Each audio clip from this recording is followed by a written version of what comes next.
That, I'm going to turn it over to City Manager. And I just have a few comments before we get started. Like Paul, the mayor said, it is the first of two work sessions we'll have this week, tonight and tomorrow night after the council meeting. You have all been through this process before, so it's very similar to last year's. And so we'll have several department heads presenting tonight and then finish up tomorrow night after the council meeting. But I always like to remind council, approving and adopting a budget is the most, probably your most important task that you do as a council member, because it sets our plan for 2017 in that case, so it's very important. And I ask that you remember that as we go through this. You'll notice tonight and tomorrow it'll be our large general fund departments and our large enterprise fund departments. Again, it's the same departments as we went through last year. And it gives us an opportunity to hear from you if we need to do course corrections. What we're presenting, if there's something that you wish to have changed, it's a good time to do that. And then when we bring back the full budget August 2, we like to have some of those changes in there. Now, of course, the budget's not final till that final vote in September, so there's always changes through there, but it helps us if we know what you're thinking at this point. Hate to say this, but I've got to say it, and you know what, our revenues projections are going to be down. They're even down a little farther than we thought when we presented the CIP in April. We've had, sales tax has gone down, and Gilbert will talk about revenue projections tomorrow night, but he'll talk about sales tax and property tax. They're not where we anticipated that they would be in April when we talked to you about our CIP projects, which will affect our CIP projects. But the good news is, we present to you a balanced budget. Everything the department heads present tonight and tomorrow are within that budget, the constraints that we're having with our revenues. We are on very solid financial ground. We are not spending down our reserves, that 25% reserve that we've gotten to over the last few years. We are not recommending spending that reserve down. We believe it's very critical to have that, especially when you are so dependent on sales tax that's volatile. But also, we live along the coast where you have the possibilities of natural disasters. And so if we ever have a natural disaster, then that reserve will help us go through that, the money that will cost us. So, but those are kind of, the main points overall, and you'll hear from the department heads. Two things I want to point out is, because of our revenue decreases, there's no pay program in this budget for our employees. There's also no new employees recommended in this budget. You will hear from the police chief probably tonight. We've been on a path of adding police officers, but there are no new police officers in this year's budget, and he will talk about that. It's still a priority, but as you know, we have to have new reoccurring revenues to match those reoccurring revenues that we're going to add. The pay program and new employees has been a priority over the last few years. That's besides employees' pay and new employees and street programs, those have been the top priorities for any new revenue that have been coming in. So with that said, unless there's any questions of me setting it up, yes, sir? Just the one thing, I had asked Charmel if we could keep it to maybe 2 hours. Is that okay with y'all? Well, we can go longer. I'm just, rule of thumb. Does anybody have any objection to that? Anybody want to stay here 4 hours? No, okay, I didn't think so. Okay, We will move forward. we'll see how far we are at 2 hours. Absolutely. Okay. So, For however long it takes eventually. Yes, that is and correct. that's tomorrow night. So you can either go early tonight and stay late tomorrow night, or balance it out. Dana with the library has the first presentation tonight. Thank you, Dana.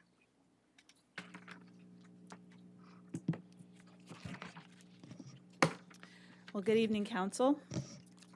And I do have the privilege of starting off the department budget presentations this evening. So tonight I want to present a brief overview of library services, strategic plan, a budget proposal for next year, and future projects. So Victoria Public Library, we are open 61 hours per week with about 4,400 people who walk through our doors on an average week. That's about 230,000 a year. We serve our 48,000 cardholders and additional customers of the city, the county, and the surrounding area at one physical location and through our website, with 27 full-time and 5 part-time employees. In 2015, we checked out 383,000 physical and ebook items, which was about a 12% increase over the number of items that were checked out in 2011. We do provide a variety of services from children's programming, access to popular reading material, both in physical and electronic format, computer and technology classes, workforce development and training, with assistance on resume development and online job applications, access to computers, printers, Wi-Fi, and community gathering and meeting space. Now, the library works with multiple community partners. I listed a few here on this slide. That includes like the Children's Discovery Museum, Head Start, the Texas Independent Film Festival, UHV, United Way, Victoria College, and Workforce Development, just to name a few. Our guiding principles are outlined in the library strategic plan, which was developed through the work of a community process that included meetings and feedback from community leaders, library staff, our advisory board, and our Friends of Victoria Public Library Board. The plan was developed in 2011, and it's going to be completed in September of this year. Our 5 main strategic goals this last 5 years has been early literacy, information and technology fluency, cultural awareness, lifelong learning, and providing access to a variety of popular materials in a variety of formats for all ages. This summer, we're going to be working on our next 5-year plan. We are so busy and involved with many different community organizations because we are an equalizer in accessing information and technology for those who can't afford or don't know how to wade through the massive amounts of facts and knowledge available to them. We are a community builder in helping parents with children of all ages make connections with each other and the resources needed to help their children develop early literacy skills and continue to succeed in school, even during the summer months. We are a space for community meeting, and we serve a diverse clientele of all ages, ethnicity, physical ability, providing access to a full range of tools and services that allow our users to live better, learn independently, find jobs, and improve skills.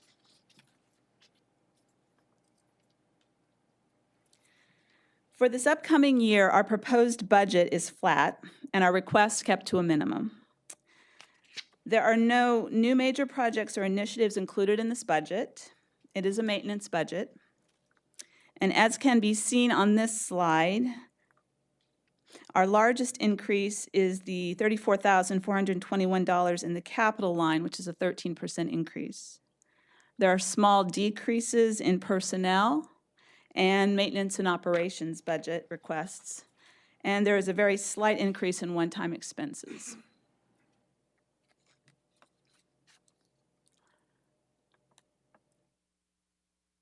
The major variances in our budget this year are mainly created from moving money between line items in the same budget section. So for example, expenses for annual software costs has been categorized for years in our budget under office equipment maintenance, and it's now in the proper category of software maintenance. A small amount of money, about $3,000, was moved from the library subscriptions line to the electronic subscriptions, since some of the items such as legal materials, phone books, newspapers, we're getting more access electronically versus a physical print item. So that's why we are seeing a change in some of those budget lines. There are no proposed changes in personnel. In fact, showing just a small decrease, I think, which is created because we've hired a new employee, possibly to replace a long time or longer time employee who was earning at a higher salary. And then we have proposed one-time capital expenses listed on this slide.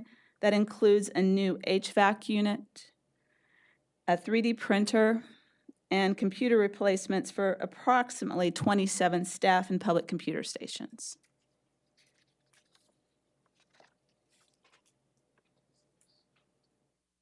So out of necessity, a flat budget has been presented to you, but there are, of course, many projects and upcoming improvements that we just need to keep in mind as we look forward to the next 3 to 5 years. And here's some that I wanted to just point out to you for your consideration. We have the development of a library pavilion, either as an open outdoor space or could be an enclosed space, which would allow us to more fully use the existing building and property that we have. replacement of our carpeting, which is a necessary expense with 4,000 people coming in and out of our doors daily. The last update to carpeting was made in 2007. Overall, also listed here, I have mobile services. That is an idea to expand our reach in the community, making our services available to all, where we could go off-site, probably in some small type of vehicle, taking materials or providing some kind of computer access. One idea that was floated was at the schools during the summertime when they're out of session, you could go to a school site where there's a neighborhood of children that aren't able to come to the library. So that's the mobile service.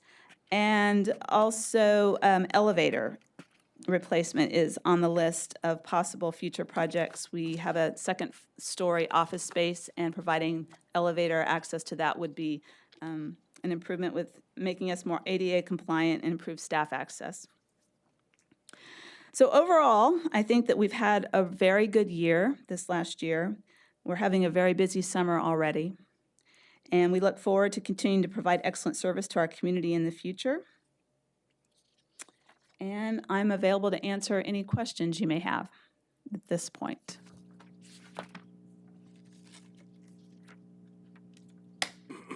Anybody? Nope. Absolutely. My grandson made a birdhouse, and he is extremely proud of that birdhouse. It's hanging in the tree. Well, wonderful.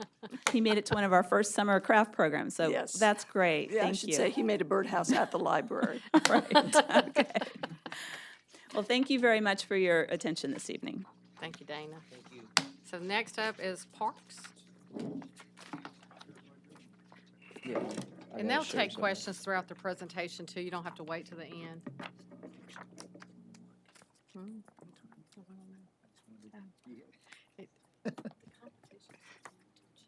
Oh, okay. Mayor, Council, thank you for the time.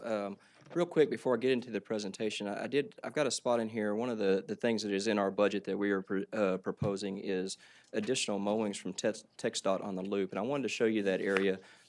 If you look at the loop there, some of the stuff bottom of that, like Lone Tree and that, will not be included. But when I talk about the TxDOT program, this is what I'm meaning with the loop, which is both sides. I think that's roughly 8 miles each way. And so when we start talking about that program, this is the area that I'm speaking to.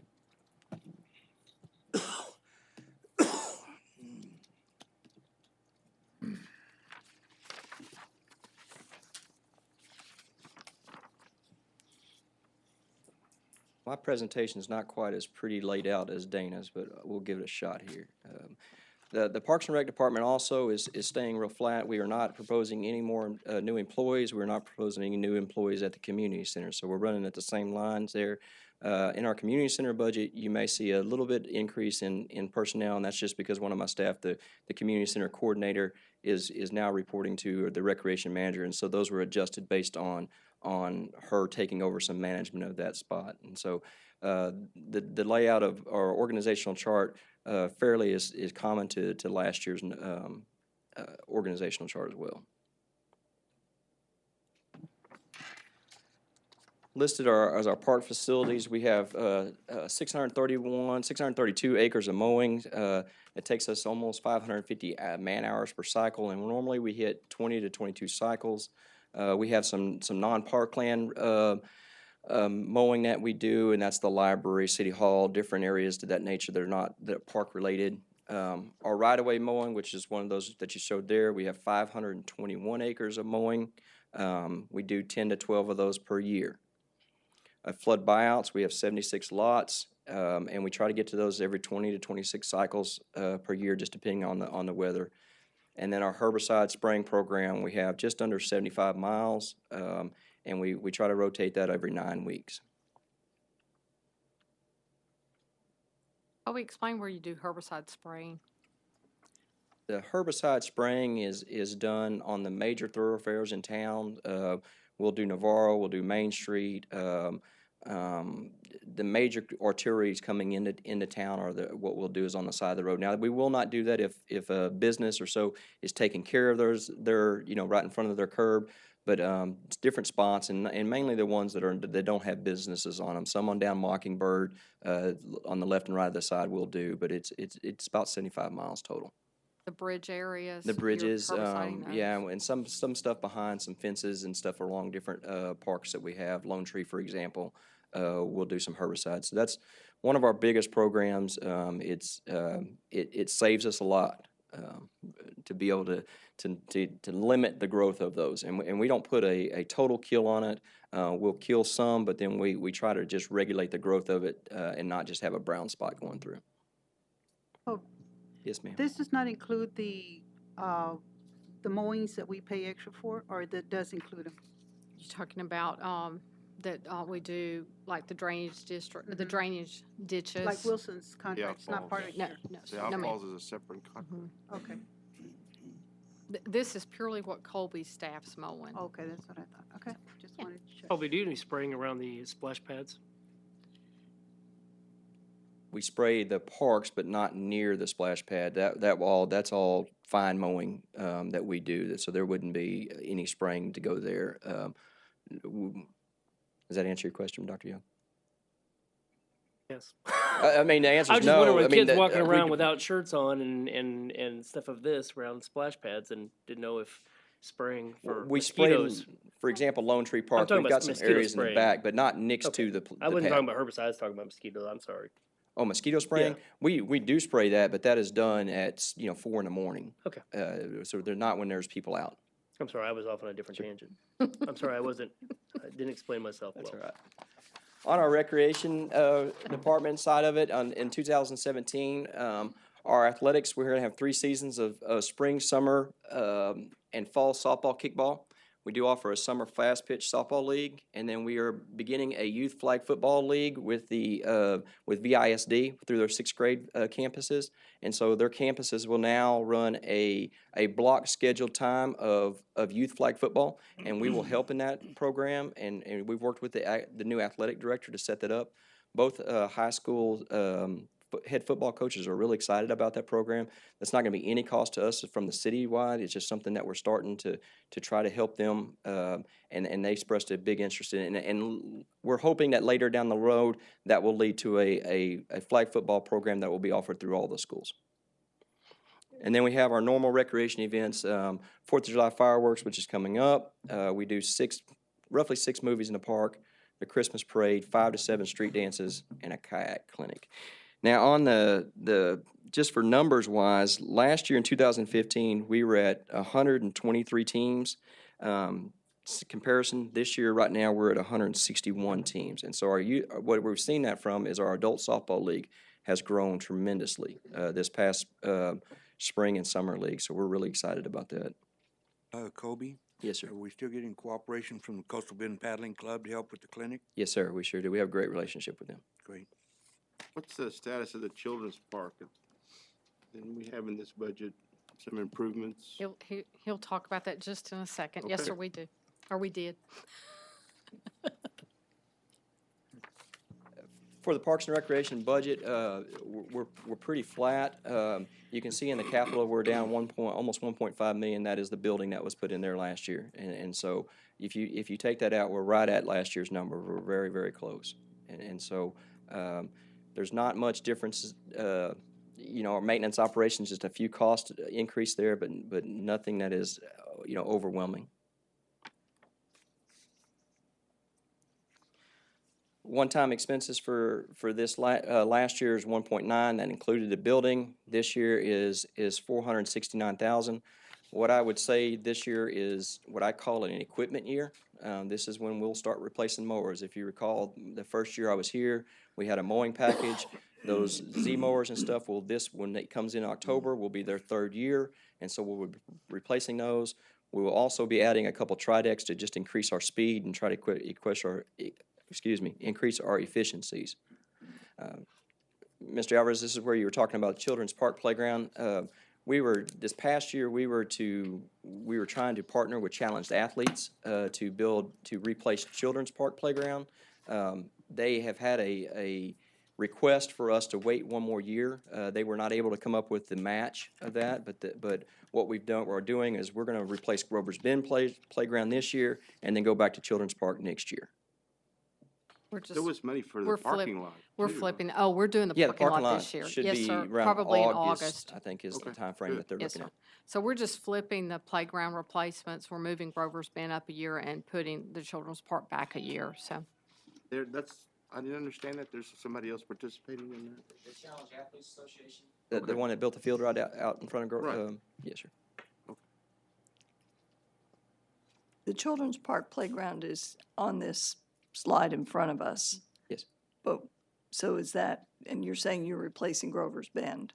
Yes, ma'am. You have La- replaced in- Grover's Bend, or? I'm sorry, excuse me, I'm sorry. I'm just not understanding why, if you're talking about Grover's Bend, why Children's Park is on here. Because in last year's budget, we had Children's Park Playground to be replaced. And so this year I had proposed that it was gonna be Grover's Bend. And since Challenge Athletes was not able to come up with a match, we're just gonna flip-flop them. And so they will come up with their match for next year's playground. And so this year we will build Grover's Bend Playground instead of in this next coming year's budget. What do you mean by this year? This summer. Within the Right. next, This you'll summer. see this in hopefully Thank in, you. yeah, I got it now. gotcha, okay, sorry about that. Community center, as I talked about before, there's the personnel differences in there. You see the capital, that was due to the remodel, coming out of that, and so we're pretty flat everywhere, you know, with the exception of the personnel, and that's just a rearranging staff going from one budget to the other. No money for parking lot. No, sir. No, sir, there's not. Really think y'all need to look for money for more parking.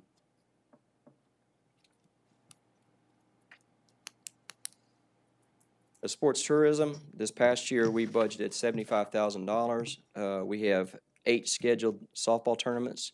Year-to-date, we are at 1578 in hotel rooms. That's what we've done. We take a survey of the coaches when they come in. Part of the money that is used from this will buy awards, or we'll buy a bow net, a bucket of softballs. And when those coaches come in, if they fill out the card that gives us, you know, where they came from, how many hotel rooms they blocked off, different things to that nature, then with the money that is, we'll give them a bucket of balls or whatnot. And so we have a fairly good ability to track what our hotel room stays are.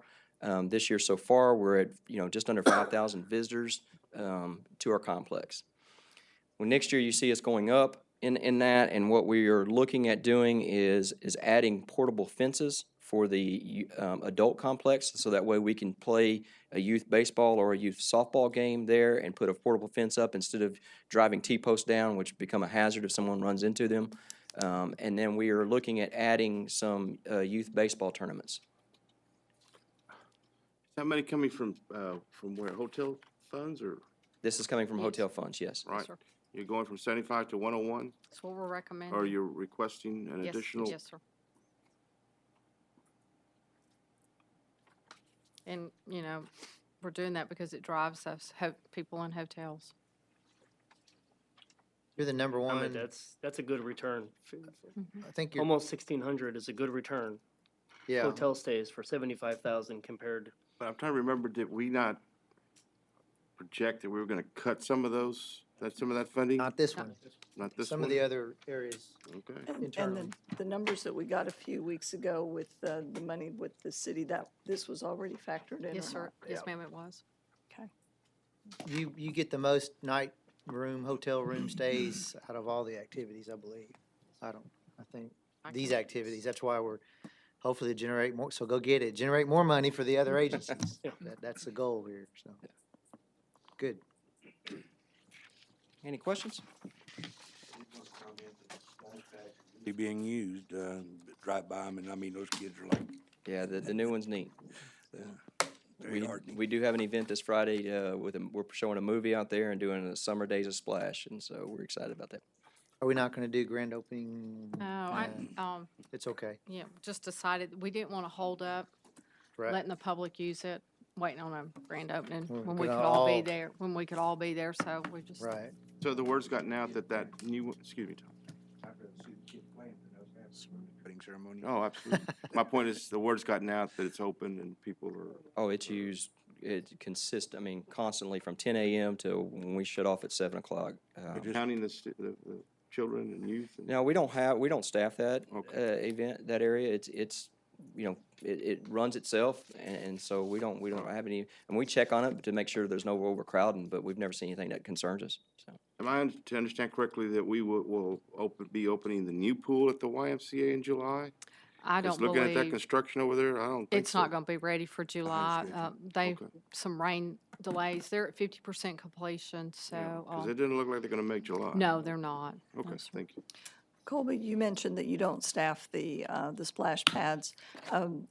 What takes place in terms of cleaning them or maintenance? I've had a couple of complaints about the park on Lone Tree, just maybe overflows of trash or things like that. We send someone out every morning.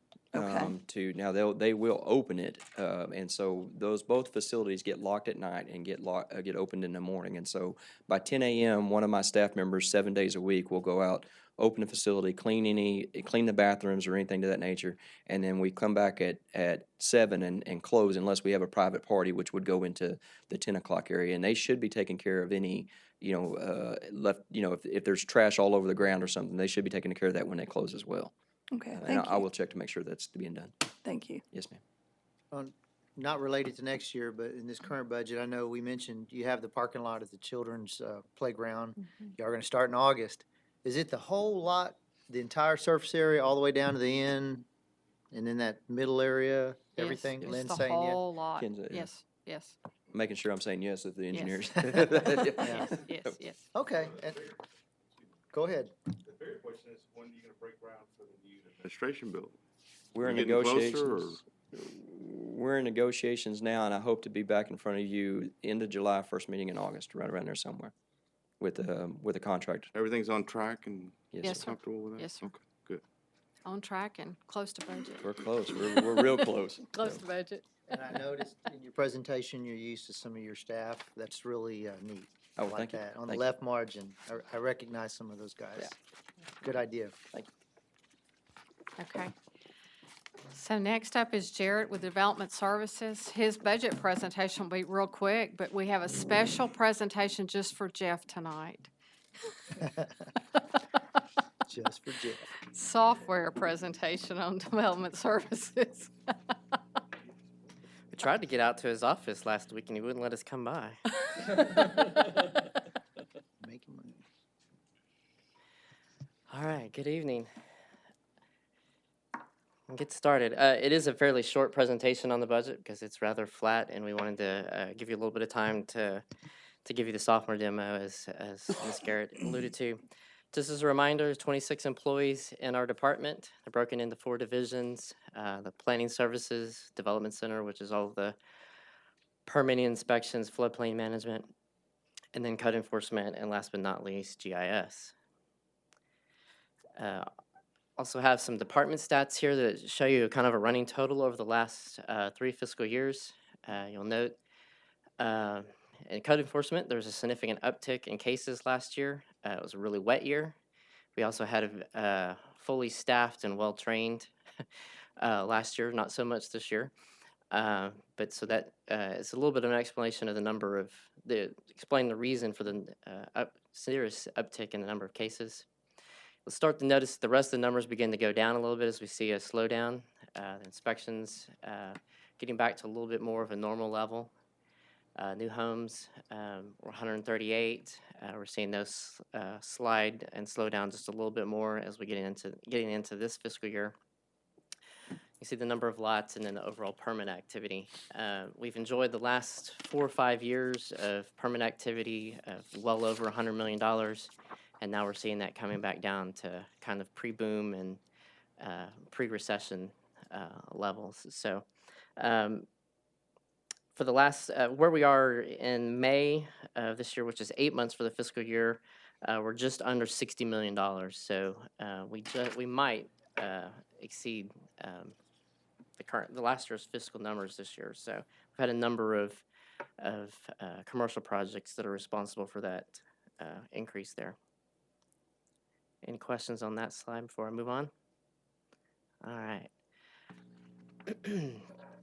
Here's a look at the budget overview. It's very flat, as you're hearing the reoccurring theme tonight.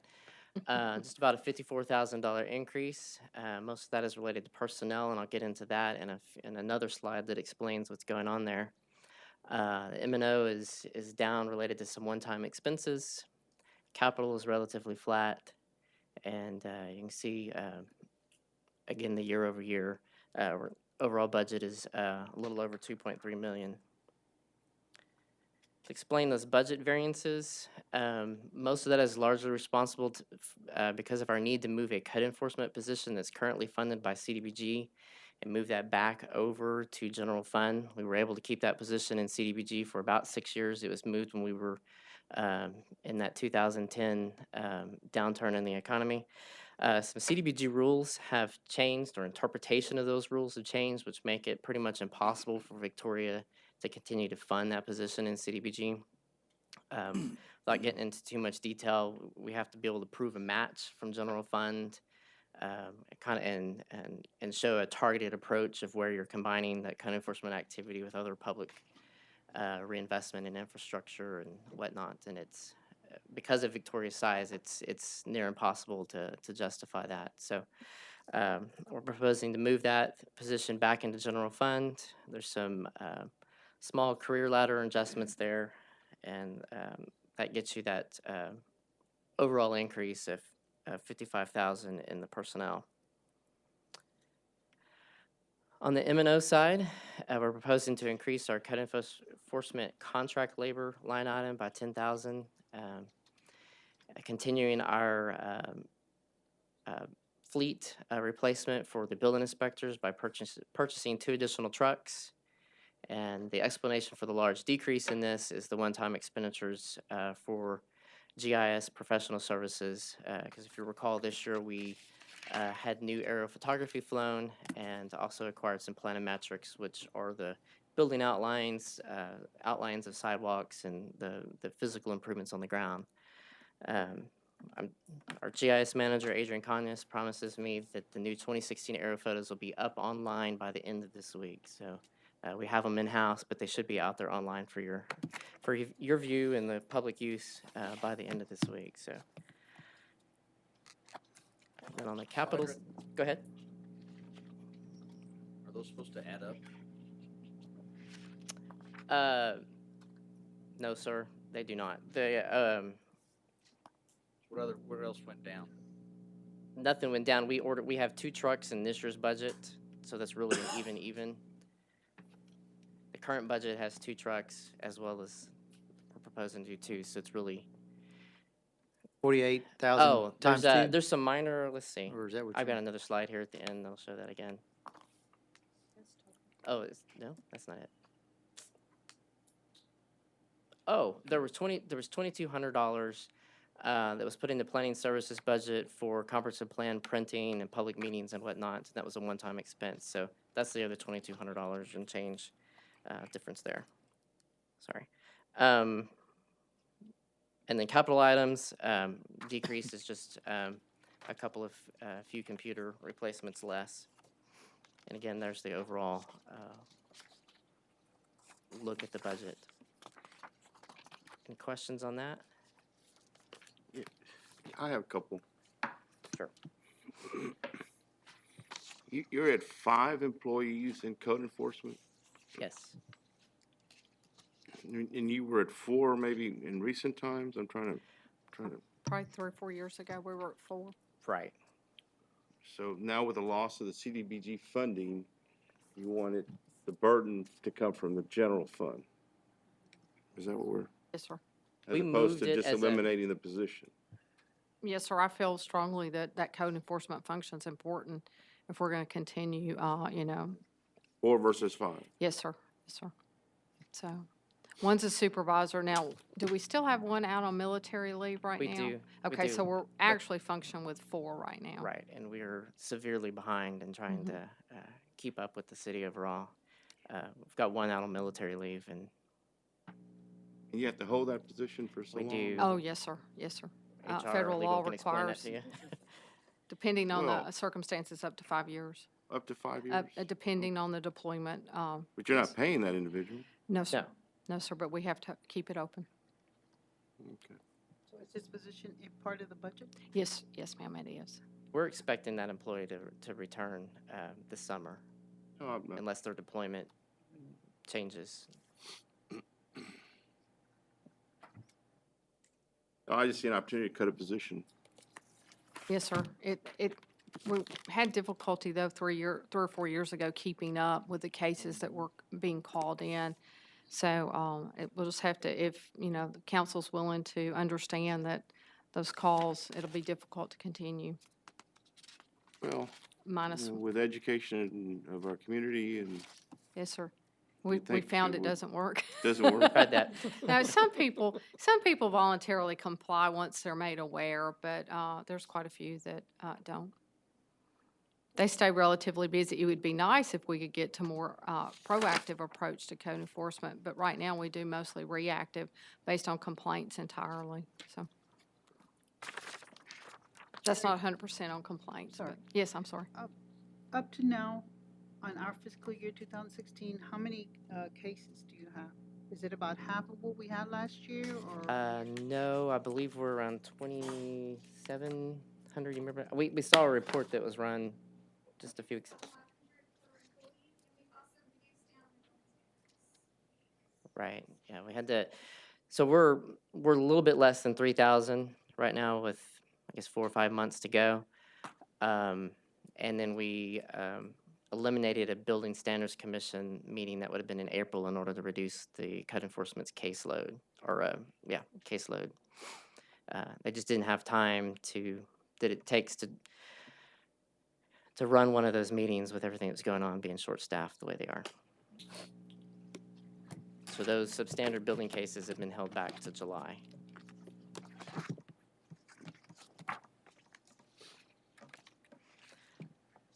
Any more questions on that? And if not, then we'll move into our software demo. This is Jaron Hoganson. He's our development coordinator. And go ahead. Good evening, Commissioners. Just wanted to demonstrate our new online permit application process for you. This is still in the test stages, but we have started a limited release. We've started contacting some contractors. Dora has been going out, speaking with them, teaching them how to sign on, create new accounts, and how to start permit. So this is the Citizen Access Portal main page. I'm already logged in here, but we'll come in.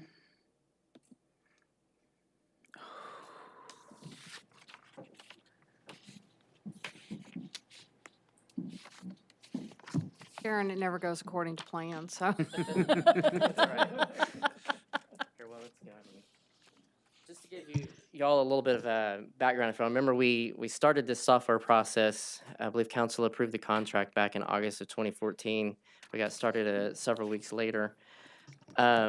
We've been using the in-house or the back office version of this since December, January, and it's gone very well. The remaining part of it was this Citizen Access Portal, which was working fantastic before the meeting started.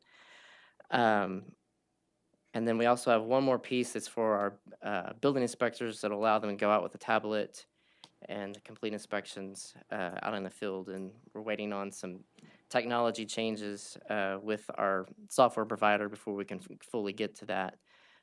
We chose to use a Windows-based application, and that's part of what is, instead of using an Apple iPad. So instead of our inspectors having 2 devices, I chose to go with one, but that resulted in a delay in the implementation on that end of it, so. And Jared, who would use this application that you're going to show to us? Our contractors were initially going to, are opening this up for our mechanical, electrical, and plumbing contractors. As Jaron alluded to, we've already been out to a couple of those. Caraway Plumbing, for example, so he's able to, now his office can, when they log in and open up their account, they can immediately see all of their, you can see all 80 of his open permits and see the status of them, see when an inspection's passed. They can go in and apply for the permit online, pay for it online. Our largest volume of permit activity is what we call the MEP permits. So this initial opening will be able to move a lot of that activity to the online version. And as the contractors, those specific contractors are coming in, we're showing them how to sign up in the office. And as Jaron alluded to, we have Dora going out, which is one of our development specialists, and to some of the larger volume offices and showing their administrative staff exactly how to do it. Does that answer your question? Yes, We'll thank you. eventually open it up to some sign permits and eventually maybe residential building permits as well. yeah, brand new single-family residential. We want to make sure we get all the bugs worked out on these easier permits, but eventually we'll expand the options for it. So will a general contractor be able to have an account and look and see, make sure all his subs pulled their permits and where they stand as far as, They're on the MEP inspections? side. Will they be able to do that on the rest of it? Yes, sir. Initially, you're only going to be able to pull MEP permits and sign permits, but a general contractor can go on there and you can search for any building permit. So you can see what permits have been pulled for what job. There'll be no problem with that whatsoever. You can even schedule your inspections online.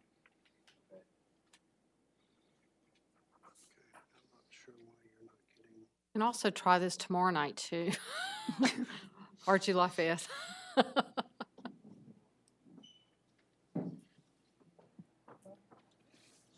2 years, so 2 years.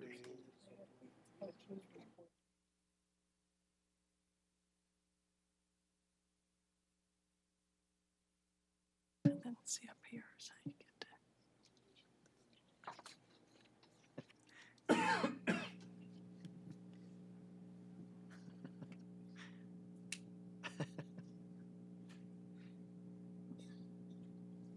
James, no pressure. Cool as a cucumber. Will that split it? So Jaron and Jared, you know you've eaten up 15 minutes of your allotted time tonight, so Sorry. It's all right. I'm kidding. Hey, we were up and running before I know, I'm kidding. the meeting. I do have a couple of staff members I want to introduce. I just noticed that they were in the audience. Rick Madrid, our building official, many of y'all may know him, and y'all can wave at least. And then Dora Gomez is our permit or development. Stand up so specialist. we can see you. Say hi, Thank you. everybody. Thank you. Thanks for being here. They do a great They've job been part of for us. the software implementation team. There's been a lot of hair pulling and nail biting as we've gone through this arduous process. It's almost as bad as getting an internet connection. I've known, Equally frustrating. well, Jared, I do want to compliment those guys, and, you know, I've known Rick, I think, I used to sit back there with him before I ever got on council, is that right? We were in the hecklers section, right?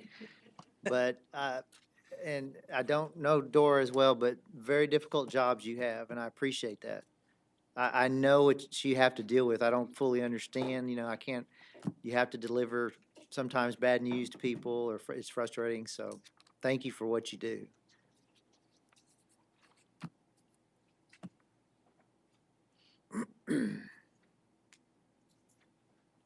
This is a new system, right? We're not trying to use the old system. The problem is getting an internet connection to any of our computers right now. So, Wireless connection is something I'm gonna have to probably bring that down and bring it back up, so. okay, then Why don't we'll we do the next show presentation you and another then? time, I guess. Or if we can Sounds get it good. back up, we can try Yeah. again tonight. Yeah, Did y'all have any other questions for Jared? Mr. Alvarez, I made note of your comment about, so if the majority of council wishes to eliminate that position, then just I kind of. hope this system is up and running so we can use it before we have to upgrade it. Oh, it will be, it will be. So as Chief of Police is walking up, go ahead, JJ, you're up and ready to go. Do not sit down.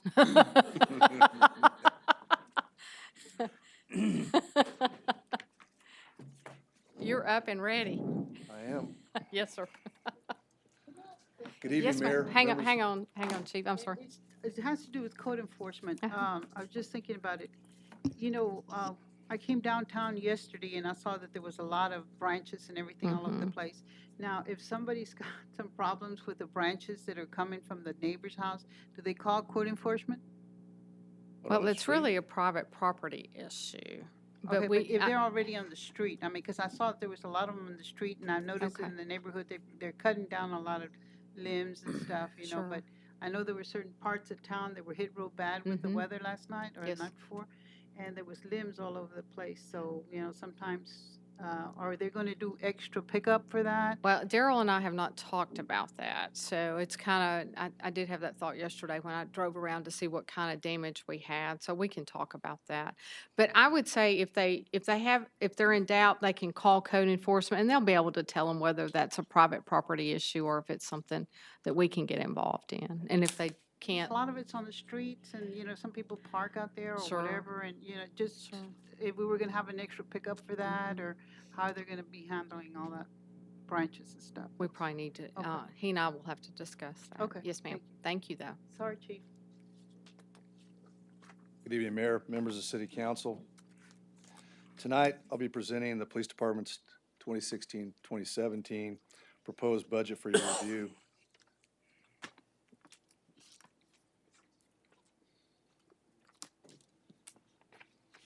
Worked.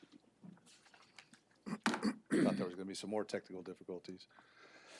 In this presentation, I'll be doing a real quick department overview to cover staffing and service delivery.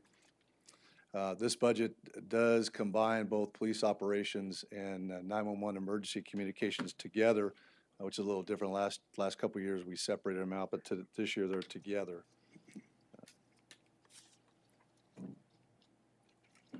Talk a little bit about staffing.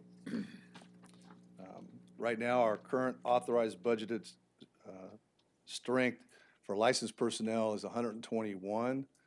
Non-licensed personnel is 38.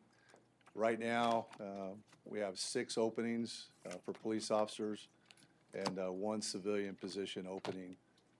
Total personnel of 159.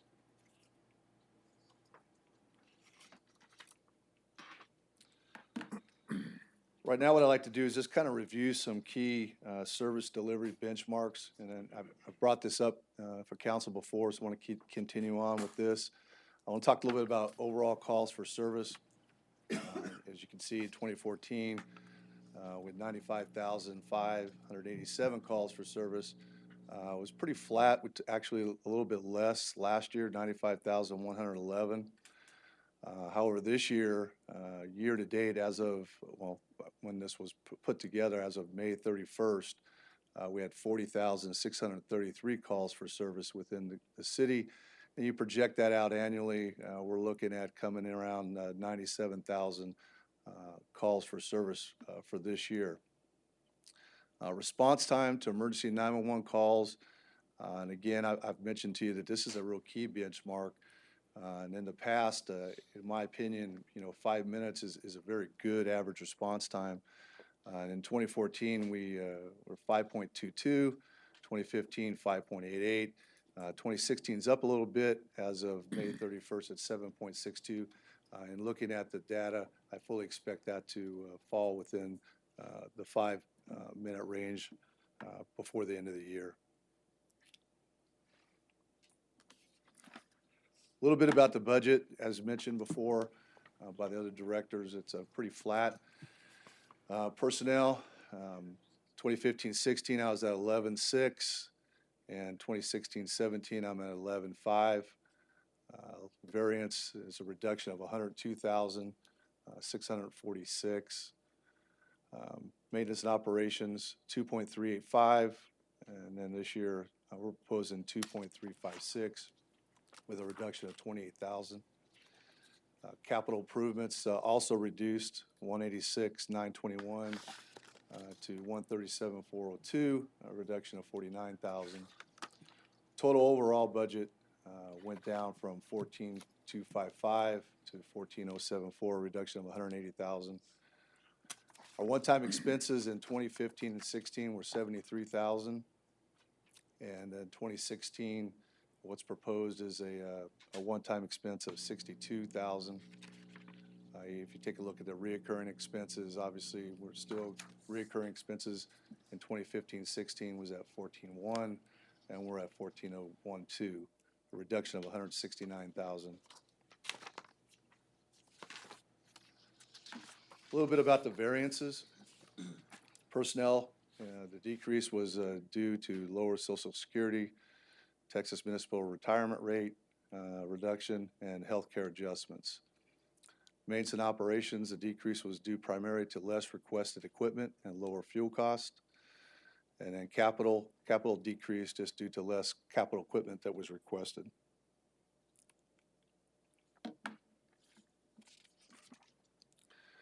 A little bit about one-time expenses. 2015-16, like I said, 73,000. This year, 62.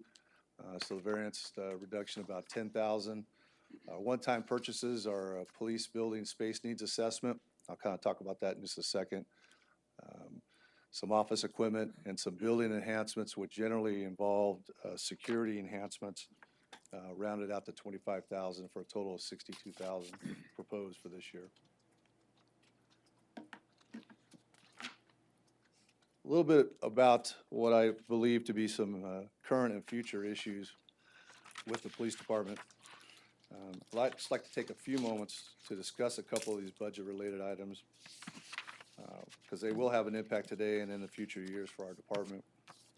First of all, I want to thank the City Council for their continued support for public safety. This council and the councils previously have really made public safety a priority, and it makes my job a lot easier knowing that the City Council is very supportive in that.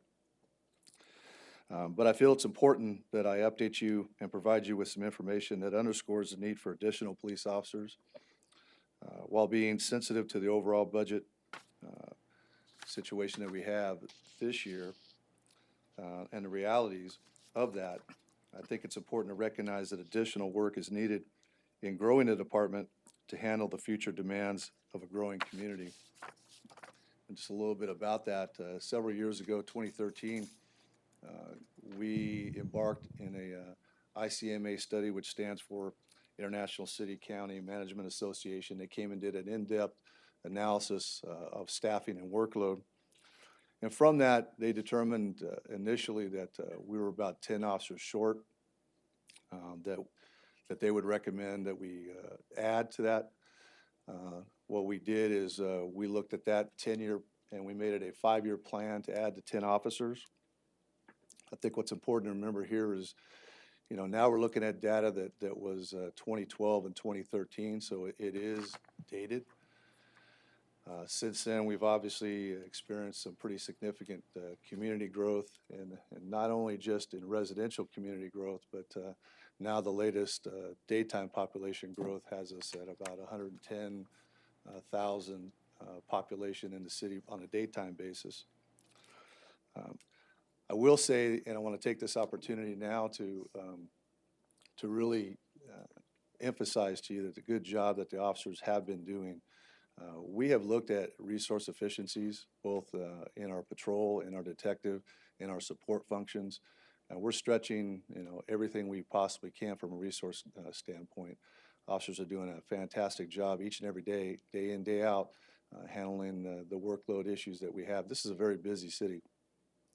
For our size, our officers stay very busy, as some of the numbers would show. But we've also leveraged, additional leadership training for our subordinate leadership staff, many of whom are sitting behind me today. And so we're managing, our budget and managing our resources a lot more efficiently than we have in the past.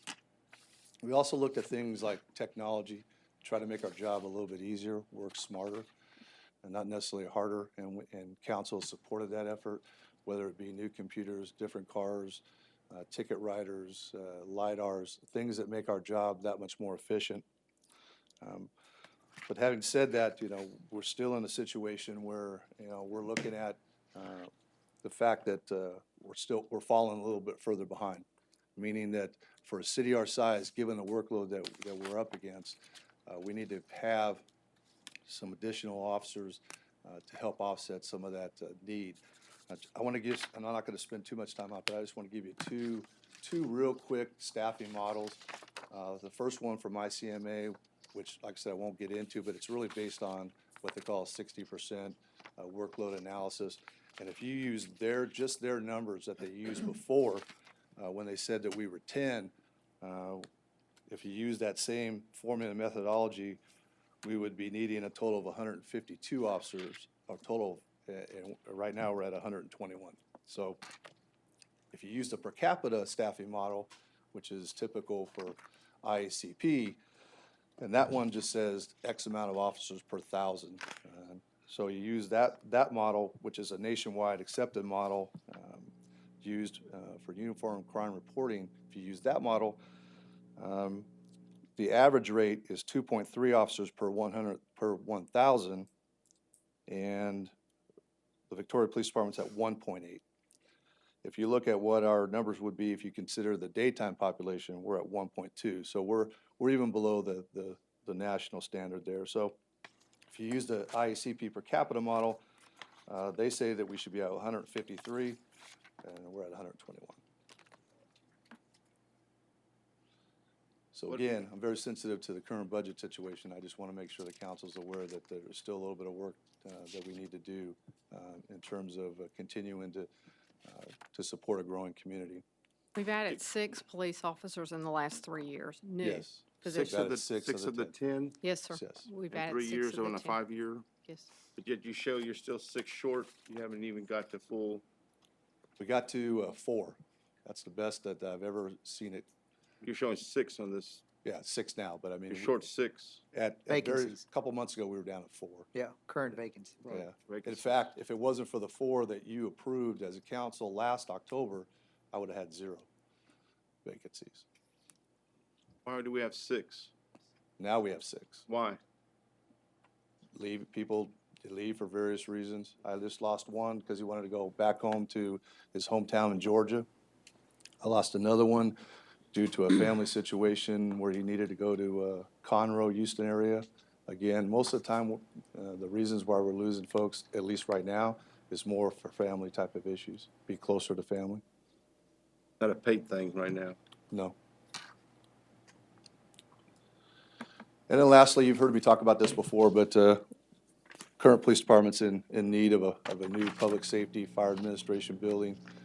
Yes, I will be more than happy to have share office space with the fire chief.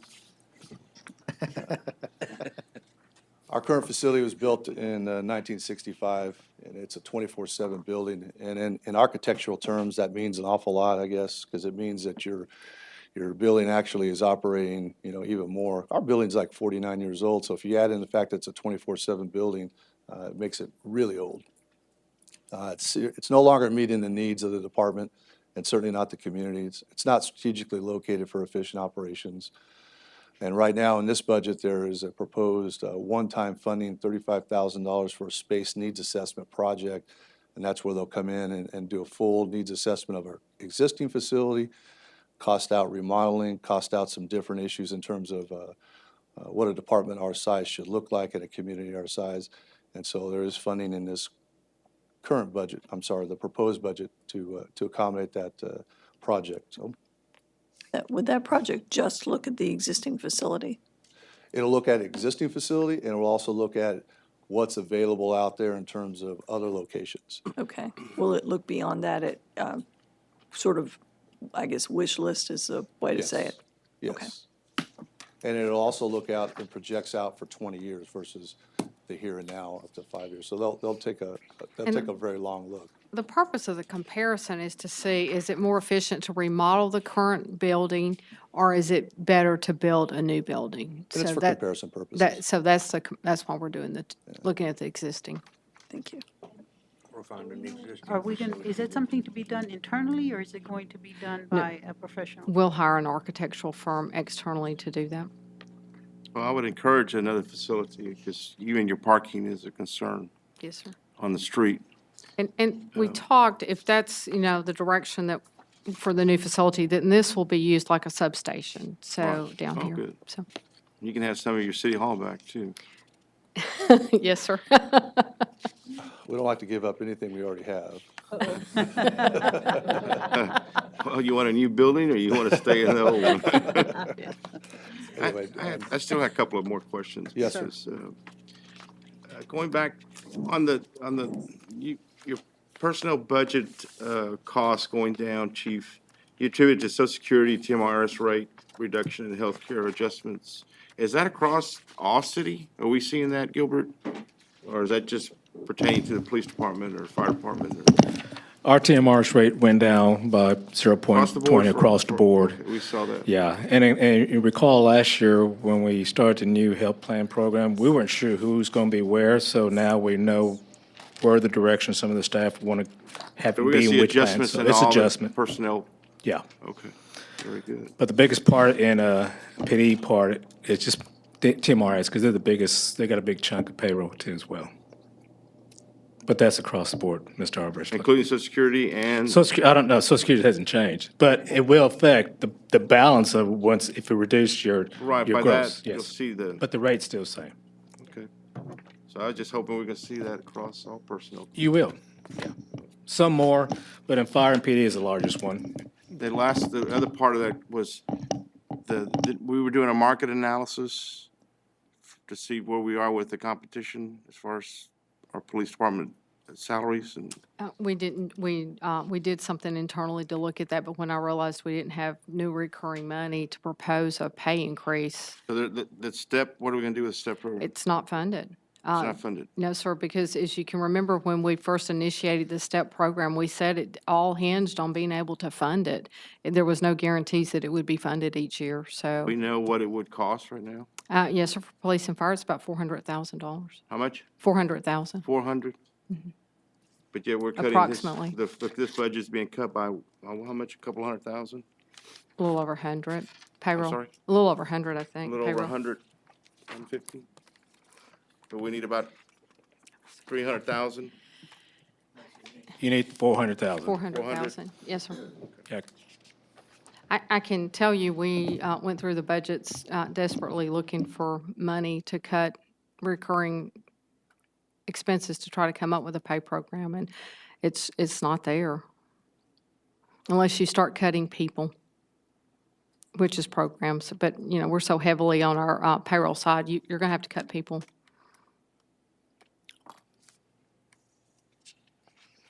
I think the thing that stood out most about yours is, you know, how little M&O with that many people you have. This is interesting to me. Of course, I'm more interested in waiting to get the draft budget and see the detail. You know, the nature of these presentations or get that feedback, but it looks very lean just on these numbers. Well, the department heads knew going in that we were gonna have a lean year, and so they all understand that need to have budgets that are relatively lean. But I think we run a pretty lean organization from a personnel standpoint with the number of people we have. Yeah, but we're hearing the outcry for more and more officers, Yes, sir.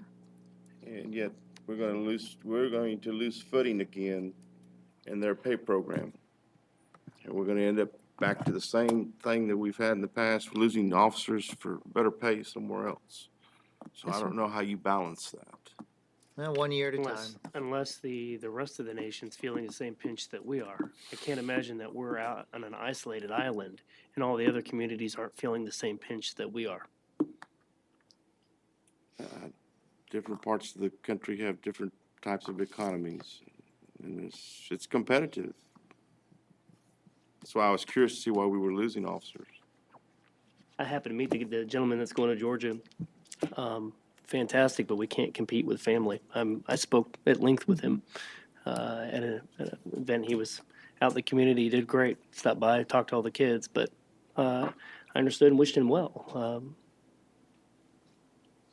Well, hopefully with the oil boom going bust, you know, we may be able to keep our officers, you know, for a while. Right. Very good. Nothing else? Thank you. Thank you, JJ. So the next one up is, I'm going to go ahead and I want to wait, Jaron, if you don't mind. Let's get fire done, and then possibly environmental, and then we'll come back and wrap yours up at the end if you don't mind, so.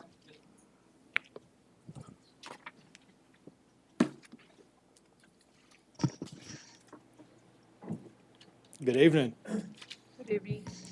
I'm glad I'm catching you before you're too tired, and I'm glad I followed the police chief. And I do want to make note that he didn't shoot one across the bow this year, so I'll be respectful as well. Unless one of y'all want to initiate that, and we can go from there, so. I'm here to introduce our budget this evening, and as always, enjoy the opportunity to be in front of you and to talk about the things that the fire department is doing. So with that, I'm going to jump right into it. Some of this is a reminder. I'm not going to really dig into the weeds on our response numbers, our response times and as well as our performance measures. But I do want to go back and capture the number of personnel that we have in our organization. That's 130. We have 4 different divisions.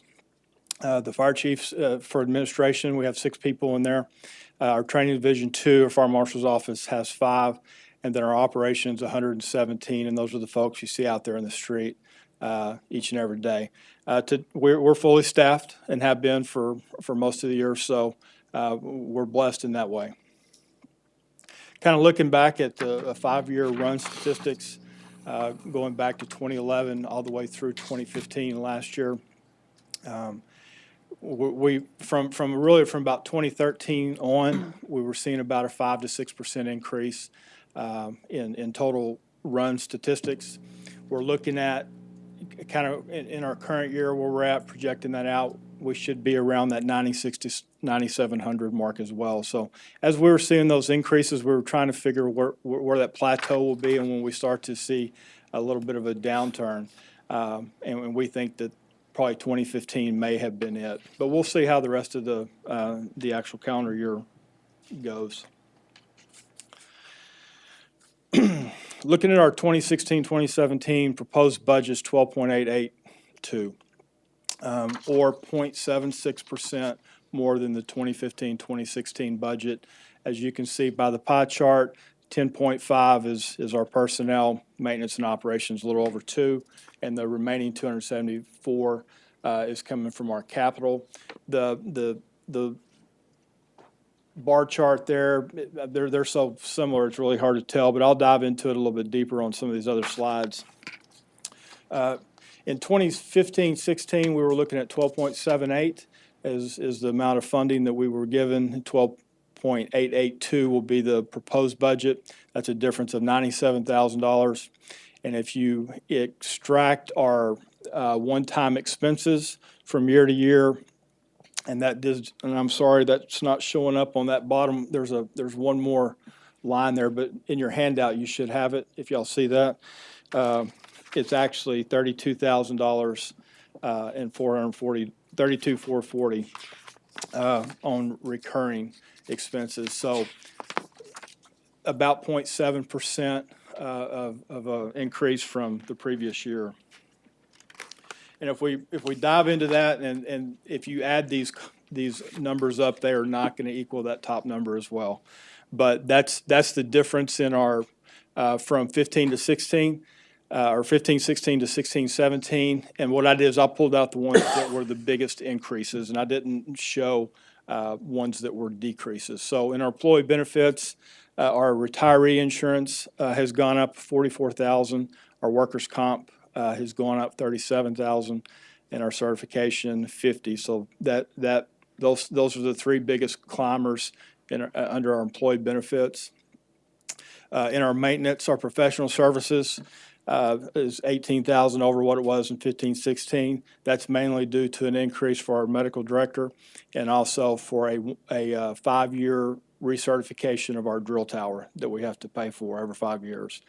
Our physicals for our firefighters, we just moved those from one account to another, so that's not actually an increase.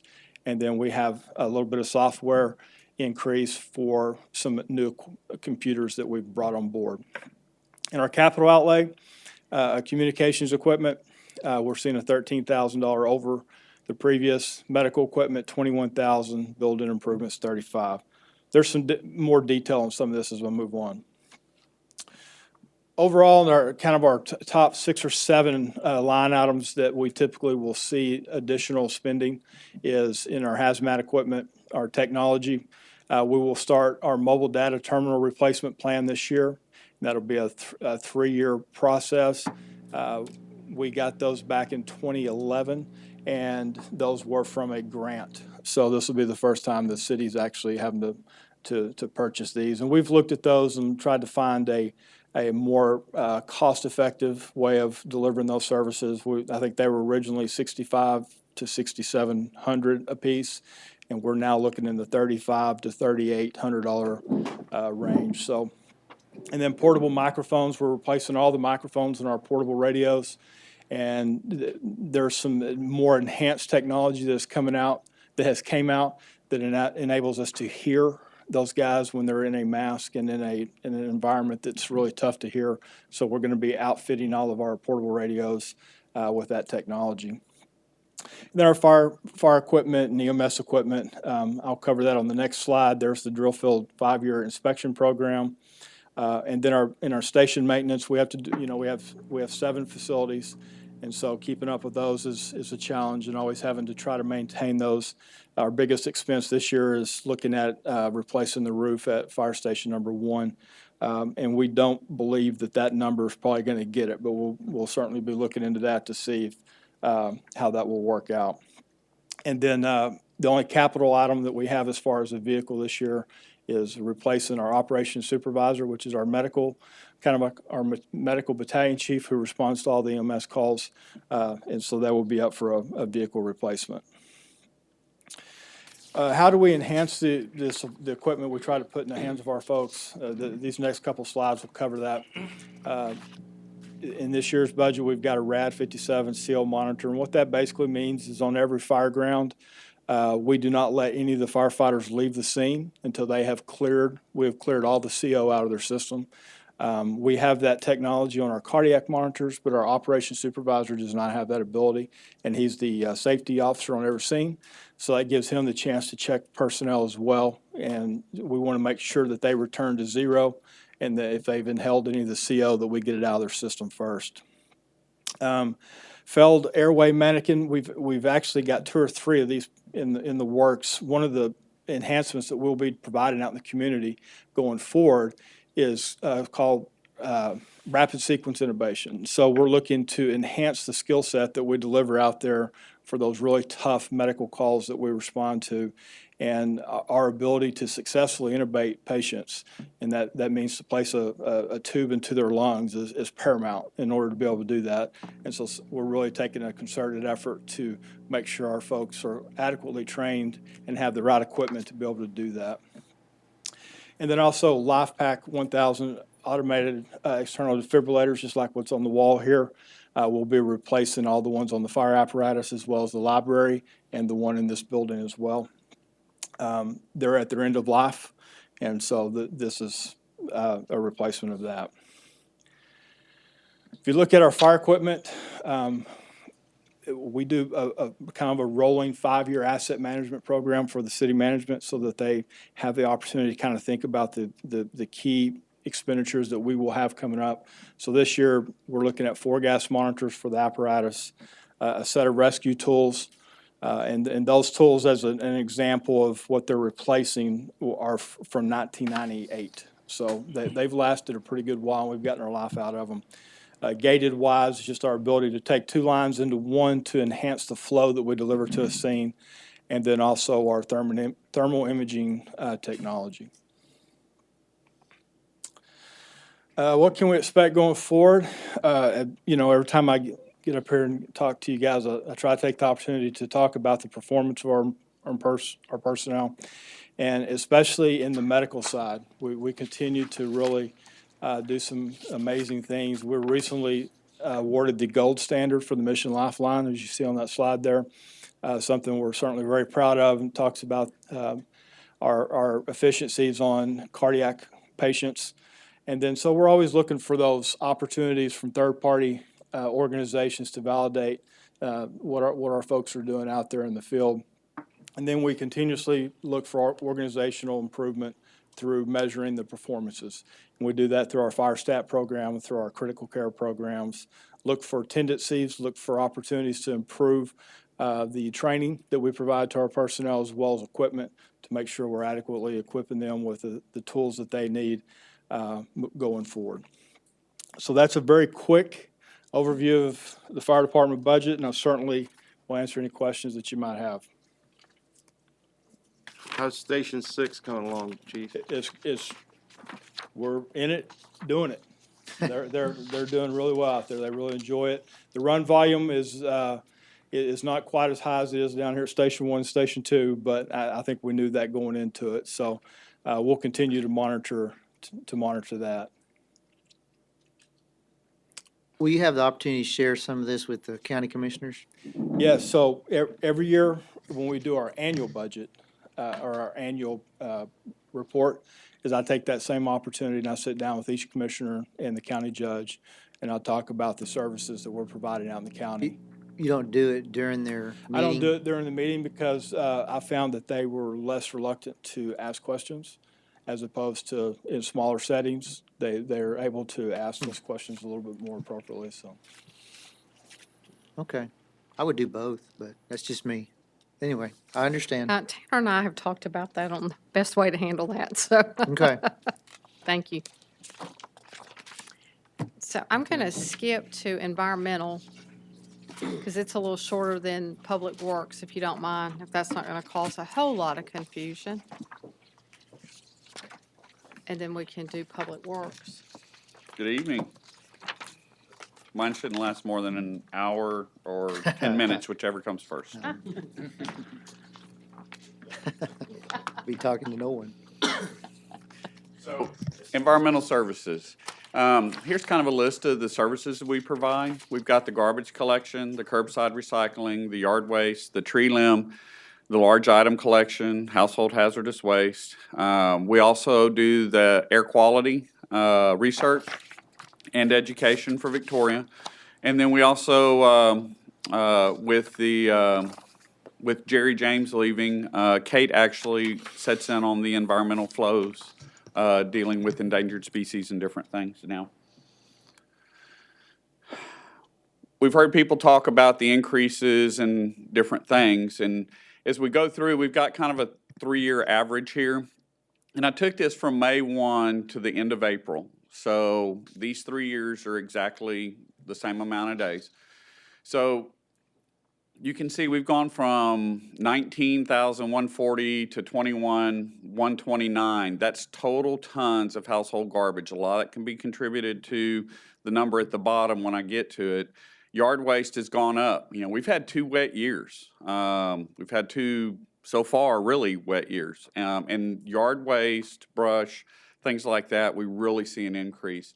Our recycling's gone down a little bit, but I want to throw one little thing in there. We stopped accepting glass April 1st. Our tonnage dropped 50 tons for the month of April. That's 1 month, it dropped 50 tons. It's a big difference. Household hazardous waste, it's dropped off some, but we've had this program now for 5 years. People using it, that's 51 tons of computers, TVs, paint, oil, gasoline, diesel, pesticides, herbicides that could have ended up in our landfill or in a ditch somewhere that has been properly taken care of and moved outside Victoria County. And then here's the big number is we've gone from 19,474 customers in 13-14 to 19,899.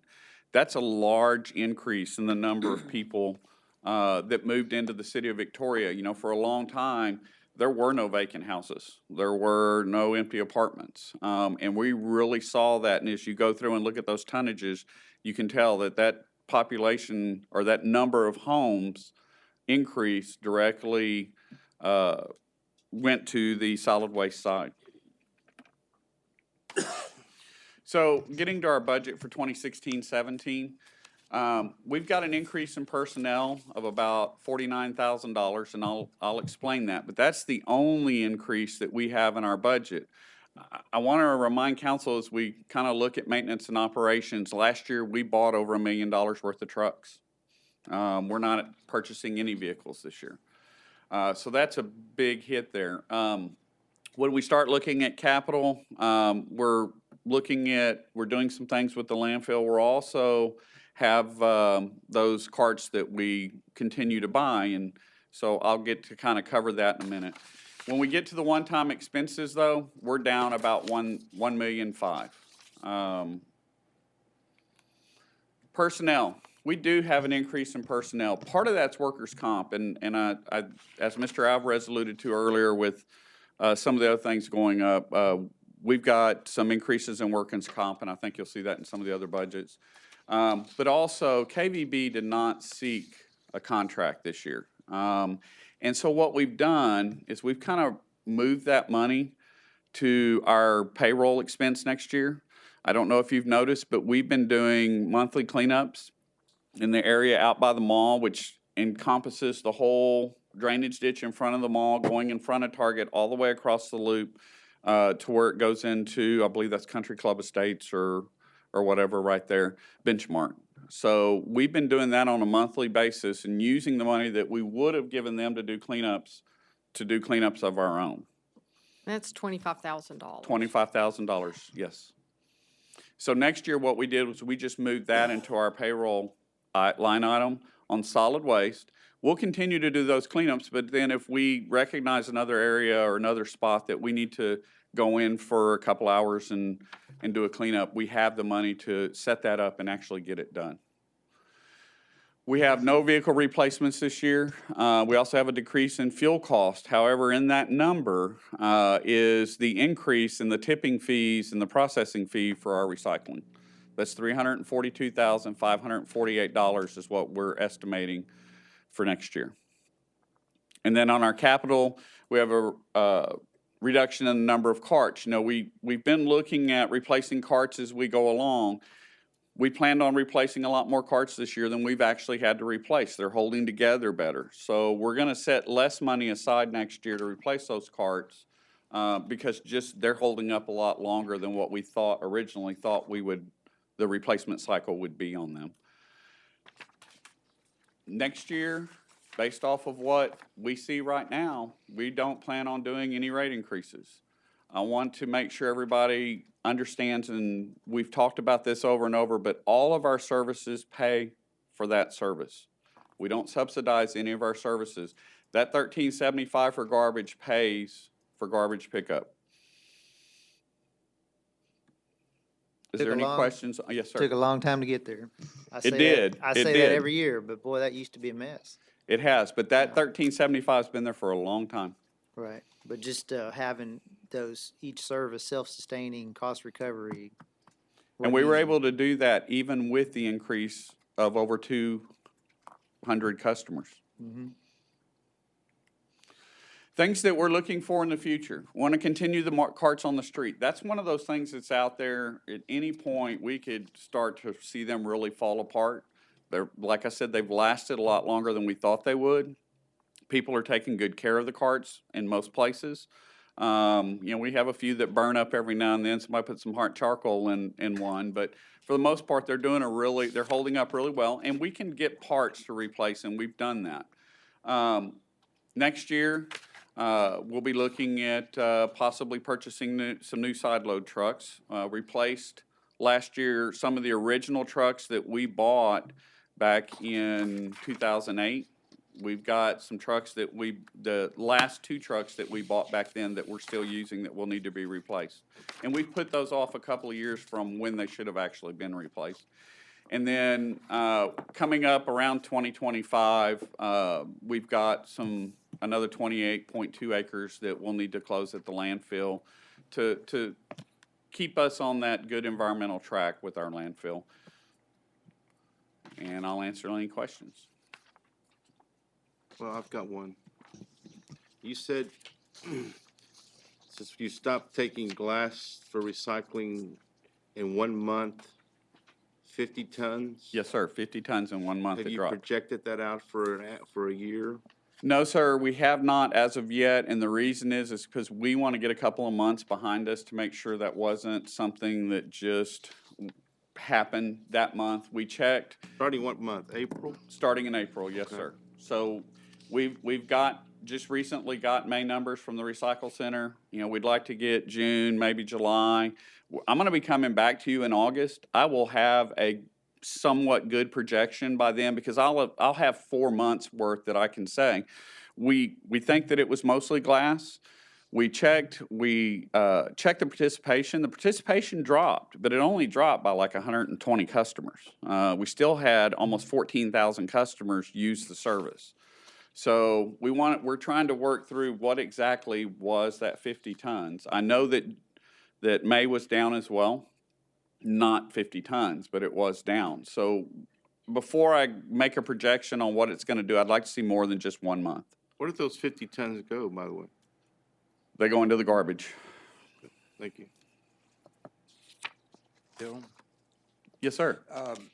The side loaders, when we first talked about them, the one-man automated, the positive and negative was a positive, we were gonna save the salary of 2 people, and 1 person could do the job, but the trucks were a little more expensive and a little higher maintenance and shorter life. Has that proven to be true? Yes, sir, it has. Workers' comp numbers are a lot lower than what they were. You've got 1 person on a truck. At that time, we had 3 on a truck. So we went from 3 to 1. And then you've also got the fact that, yes, we did have to, we're looking at 7 years for the life of a truck now. And out of that 7 years, we've pushed some of these to almost 9. So that's better than originally expected? Yes, sir. Okay. Now, we did do some work where we put some new arms on that they had come out with that were lighter, easier to maintain, less work, and they've really paid off for us. And staffing problems trying to get crews for those 3-man trucks gone We away? are pretty well full-staffed all the time. I was short just recently. Now, the slowdown out in, the oil field has really helped us. But we've been able to stay pretty much fully staffed for the last several years. Great. We may be down one or two down then, but it doesn't take us that long to find a replacement. Okay, great. Thank you. You said there was no increases, but there's $1.64 that we voted on, or that passed last time for the recycling. So people need to be aware that, yes, there is an increase of $1.64 in the recycling Oh. on your next water bill or your last water bill. Right. We're hoping, though, that next year, right now, we're not foreseeing any increases on any of our lines of business. But you are right. We did that starting April 1st. Thank you all very much. Thank you, Darrell. Okay, Mr. Mayor, couple decision points. Public Works is going to take probably 20, 25 minutes. Jaren's presentation, we're thinking 20, 25 minutes? No? 5 or 10. Oh, that's it? Okay. So do you want Jaren to, or do you want to hold Jaren to the end? and What's do, left besides Public Works? That's it. Y'all, Tonight, that's it. We could do Public Works tomorrow. Well, how do y'all feel?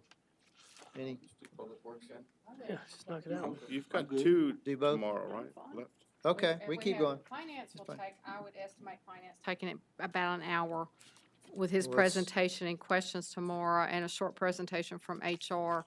And then plus you have a council meeting tomorrow night, so, I think it's you need short. to allow, yeah. That's you- fine, no, let's get them all done. Can I go Okay. back real quick to Parks? Absolutely. Colby showed us a map of the 463 mowing, but Yes. was it addressed anywhere else in your It's not in the presentation? presentation. No. It's not in the book. That, and so my budget is flat, but that cost is in there when you see the line item. Is that what Okay. you're asking? Well, the $100,000, maybe that's for tomorrow night, is not, Well, his Am I- budget didn't change. it's a net. Yeah, Yes. I it's just- it's a net. Now, Gilbert talks about it a little bit on one time tomorrow Okay. night. Yeah. Well, But- wait, I'm But sorry. Colby's, yeah, it didn't affect Colby's No. budget. He reduced contract labor, I believe, I just- to offset the mowing. That's right, and you did tell me that, but I want to make sure we do, we can talk Okay. about it tomorrow night. Just Tomorrow want to night. make sure this group knows what's going on. Yeah, there's Okay. no increase to Thank do you. the mowing. Thanks, Okay. Colby. So Lynn, Yes, good evening. Our Deputy Director of Public Works, Donald Reese, is going to work with me this evening to present this budget presentation to you. In fact, he's going to do the bulk of this, which deals with our operating budget. I plan on jumping in and talking about our capital improvement projects that are funded with this budget, and then collectively, we will try to address any questions you might have. So with that, I'm going to turn it over to Donald. Good evening, Mayor, members of council. Appreciate the opportunity to come in front of y'all tonight and present our budget. This is a large budget, several different divisions, and we're pretty proud of it. It's a lot of hours of work. With that, we'll jump right into it, give you a little bit of background.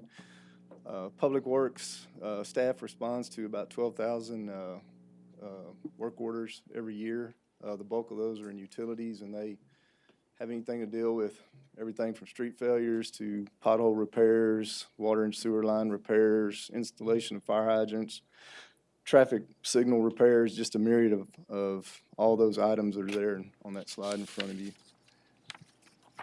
Public Works is broken into two funds. The general fund has 3 divisions, including engineering, streets, and traffic control. The other divisions fall under a water and wastewater fund, and in the essence of time, I won't name those off. I'll just let y'all read those. Let's go ahead and start with the general fund divisions. Engineering is our first one. They have 9 full-time employees and are responsible for the design, management, and oversight of all the city's CIP projects. Our proposed 2017 budget totals $770,000, which is a decrease of about $47,700 from fiscal year 2016. There's one-time expense which is a survey level for $1,500, and our recurring expenses total $768,000. Before I move on to the next division, do y'all have any questions on engineering? Pretty simple one. Ken does a good job with that one. All right, streets and drainage, 27 full-time employees responsible for 321.8 miles of roadways and 194.7 miles of storm sewer. Proposed 2017 budget is $7.552 million, which is a $1.2 million increase over the approved 2016 budget. Most of that has to do with CIP, and Lynn is actually going to come up, as he mentioned, and talk about that in a minute. One-time expenses total $1.5 million, and I have a slide following this that shows what those one-time expenses are. And recurring expenses are a little over $6 million. So one-time expenses for streets and drainage, replacement wheel loader, $160,000. I think we've talked to y'all about the Tanglewood level up. That is in here, and we do plan on doing that. The additional residential street construction, Lynn's going to visit with in just a little bit. As a matter of fact, on the next slide, I think. Along with the Ben Jordan outfall and the twin 90-inch storm sewer repair. The rest of those other 2 items are fairly minor. And I'll turn it over to Lynn. I'm sorry. This may or may not be a question for Lynn. Ben Jordan outfall repair, what does that mean? There's a small section of Ben Jordan outfall right there by I think that's the Armory on Ben Jordan. And during a flood event, there was a piece of the concrete wall basically broke apart and drifted down. We repaired that, or did a temporary repair on it. This will come back and do a final repair on it. Thank you. Certainly, okay. So it's this one? Yeah. Okay, so you might recognize this spreadsheet, or section of spreadsheet. It's straight out of our capital improvements program that we discussed in April of this year. I kind of wanted to talk about these projects because they are a large portion of the street department budget. And you can see, as you know, a lot of our CIP projects are funded from multiple sources, either Sales Tax Development Corporation money, some of it from bonded indebtedness, either from tax-supported bonds or revenue bonds. And then some projects are paid for directly from our general fund or directly from our water wastewater fund. So you can see the first item in this spreadsheet here is $2.067 million for seal coat, $2 million of which is coming from the general fund. And that is our street maintenance plan that we adopted a couple years ago. And we hope to continue that. We think that is keeping up with this maintenance is really going to pay dividends over the long haul, especially when it comes to improving the longevity of our residential streets. And I'll got some slides in a minute that will show you which subdivisions are proposed for that $2 million. You'll see 2017 residential street projects, a total of $4.1 million, 2.2 of which is slated to come from general fund. Now, that includes Vista del Sol, Juan Lynn between Ben Jordan and Spiegelhauer, and North Heights Phase 3, which is Brazos Street between Navarro and Laurent, and one block of all the intersecting streets in there, Lewis, Levi. Now, I want to mention Vista del Sol. You'll see that cost $2.025 million, that estimated cost. That is mainly comprised of the bonded indebtedness shown up there under COGO bonds. That's the bulk of that money is coming from there. And Gilbert will talk about this tomorrow, but based on property tax valuation numbers he's gotten in recently, there's a pretty good chance that we will not have the bond capacity to do this project in 2017, so it may well be deferred. Remember, this is bond capacity that we originally projected would be available within our current tax rate. But now it looks like because of property tax valuations, that bond capacity may not be there in 2017. Also, Tanglewood Level Up, $80,000. About 19 of that is coming out of the street department budget and the rest out of the construction fund, which is part of the general fund also. That is included in there, and we are intending on moving forward with that. The other project here is the Nursery Drive reconstruction project, and that was a project that we added to our CIP this past April. It included rebuilding Nursery Drive from Loop 463 to Lake Forest Drive, or just past Lake Forest Drive there. Because of and it is shown in here, and again, Gilbert will talk about this tomorrow, but because of recent sales tax receipts being lower than we originally projected, there's a good chance that this project will also have to be deferred. But for right now, we're showing them in here. Can you explain the Juan Lynn project? Yes. And in fact, why can't that one be deferred? I can show you that here. I have a slide for that here in just a second. Let me talk real quick about the seal coat. That's that $2,067,000. I just want to show you what is being proposed for that. That includes Old Victoria South, which is that area below, just south of downtown there, between Water and Bottom, which you can see there. Putney Moore subdivision, which are those streets that are just west of Callis Street there. Several phases of Colony Creek, including the estates of Colony Creek, the lakes of Colony Creek, West Haven of Colony Creek, Vine and Wagner Way, Wayside Terrace, which is just off of South Laurent. That's what makes up the $2 million in projected maintenance, street maintenance or seal coat work. I've got a question on Vine and Wagner Way. Yes.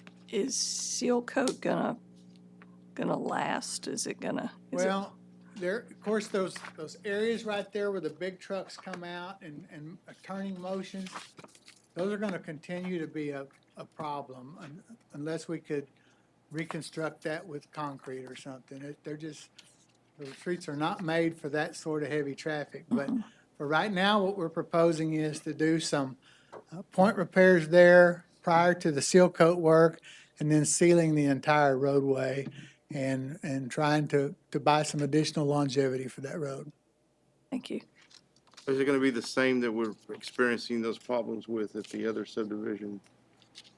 The Woodway subdivision with the base. Meadow Creek? Or the Meadow, what's it Oh, called, Meadow Meadow Lake? Meadow Creek?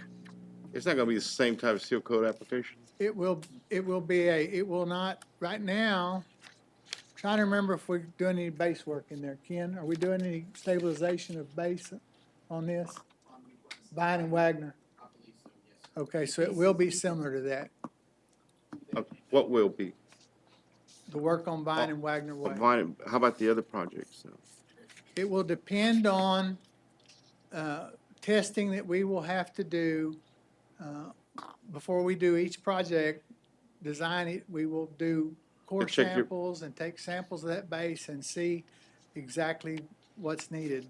The estimate that's here would include enough to do Testing. some stabilization and testing prior to doing that work. My only point was you've got your work cut out to, I guess, we'll tell these people what's coming. And we've talked about different ways of communicating with the residents, so. No, I think it's great to see this amount of work. You're stretching that dollar significantly. But let's not surprise anybody and have the same problems. Yes, sir, we've talked about that. Okay. You know, Lynn or Carmel, about 20 years ago, that Wagner Way Vine, that certain business over there actually contributed to some work there. Y'all remember? I remember I that. don't remember, so I, They wrote a check to help with a similar project right there 20 years ago. well, we'll be I glad. can go ask We'll them. be glad to reach out to them. That would be great. Yeah. And there's no sense in the earlier idea I had about making Wagner Way straight. That's just too complicated at this point. No, sir, he's got that, we went back, some of the projects you all brought up during the CIP, Lynn's got dollar amounts for them. I was I think gonna it's address in those one of here in his a minute. slides. But I guess you don't want to forego that section of Vine at this point. Just go ahead and do it from a cost effective. If the other option comes up in 2-3 years, The other option just pertains to the very end of it. This, Still have the Wagner Way. you still have the right, the I'm bulk saying of the do Wagner project Way, that but don't needs- do that section of Vine. If we Oh. were to, for example, abandon it in 3 years, or okay, That's a very short little I understand. section. Well, I mean, on that whole thing, though, I think your thought process is a great idea.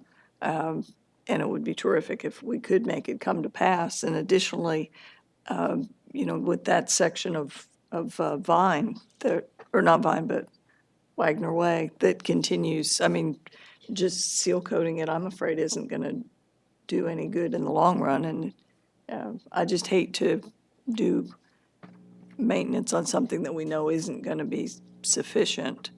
And it's a tough balance. So we've got, I know you probably fill in the potholes every 2 days out there. But we don't really have the money to do what needs to be done. That is a concrete plant right there, isn't it? Wouldn't have to go far. Sorry. Well, I use that road quite a bit. I kind of. What were you gonna say? Oh,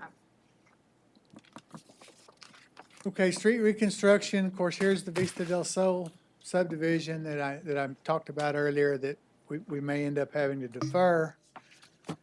And then this is the Juan Lin project that you just asked the question about. Why couldn't it be deferred? It certainly could be deferred. However, total cost on that project is only $770,000. So if you deferred it, it still doesn't give you the ability to do Vista del Sol. Well, I understand that, but is the money being spent justified here in traffic volume and usage of This that is- road? You can see a street rating of 69 there on the section from, actually, that's the part we're talking about doing in 17 is the Ben Jordan to Spiegelhauer. Then the green part, which is shown there, which takes it from Spiegelhauer on out to US 59, has a higher street rating currently, but that is planned right now it's in our CIP for 2018. So, you know, we've done the rest of Juan Lin. 69 is a pretty low street rating. It's my recommendation that we move forward with that as planned. Well, But certainly that's up to the council. I'd rather you spend it between Port Lavaca Highway and Laurent, or from Laurent all the way into town than that. Just my. is that on the current CIP? No, that's the future. Or kind of hold on to that project and, you know, in case, Private. I just don't see it being used that much. Yeah. I Mr. want- Alvarez, tell me the section again so I can make a note real quick that you'd like us to spend money on instead of Well, this. From Port Lavaca Highway to Laurent, Okay. That's or the- from Laurent to town. Right, that's the section we sealed Oh, yes. this past year Okay. to buy us some time. Comparing the there. two for usage, I don't see this being heavily used. Excuse me for a minute. And by reselling it, we felt like it would give it how many more years of life before we need to go in I and would have to go rebuild? back and review that. I don't remember. Okay. Ms. Garrett, but I want to say the rehabilitation of that section is, I don't want to quote a number, but it's several $1 million to rebuild. Is there not a utility issue there too? There is a utility issue there. And that's included in this. That's not The included utility- in, out here, that's talking not, about- not talking the about- issue, but the section between Juan Lynn and Laurent Street Oh, okay. is where the utilities, if you're gonna rebuild it, utilities really need to be replaced. I mean, what's on that street? Doesn't look like a lot of houses. Part of our it's a thoroughfare. When do you project to do the part from Pulavaca to Laurent?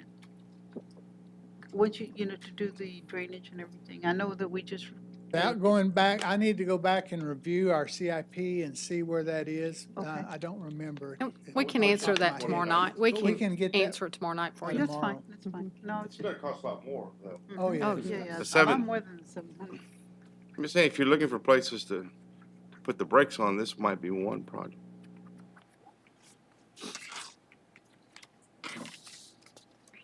Okay, also, of course, included in the residential street program is the third phase of North Heights subdivision. That's the third of 7 years.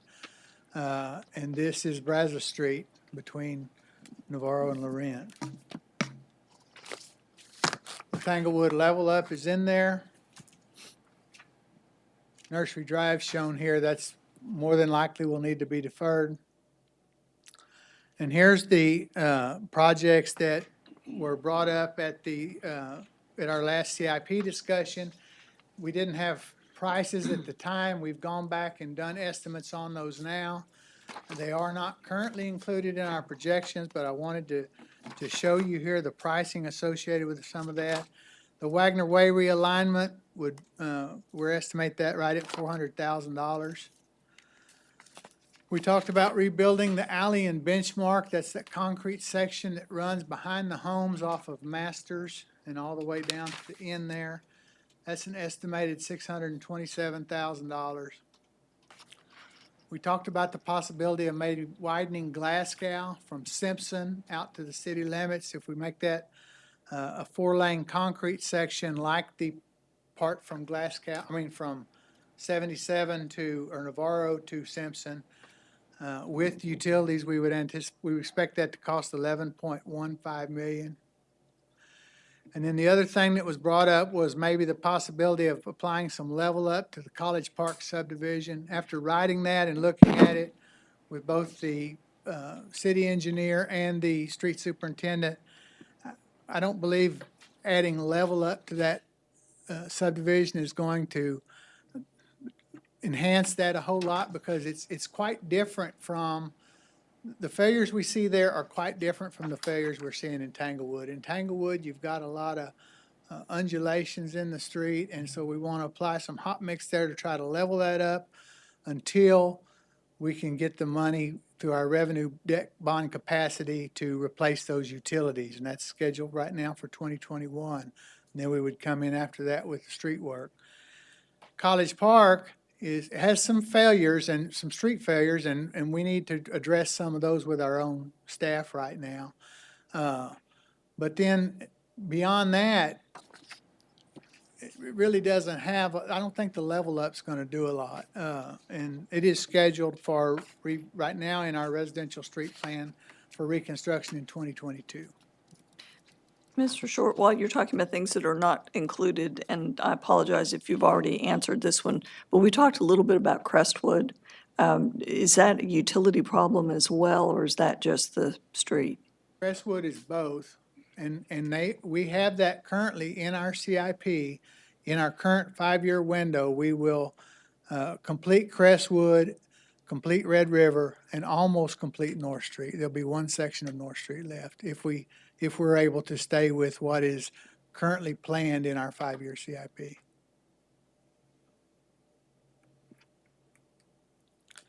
So if there are no more questions about street type CIP, I'm going to turn it back over to Donald to talk about traffic control budget. All right, moving on into traffic control. In this division, there's 9 full-time employees responsible for 88 signalized intersections, 61 school zone flashers, over 14,500 street signs, and roughly 363 miles of pavement markings and striping.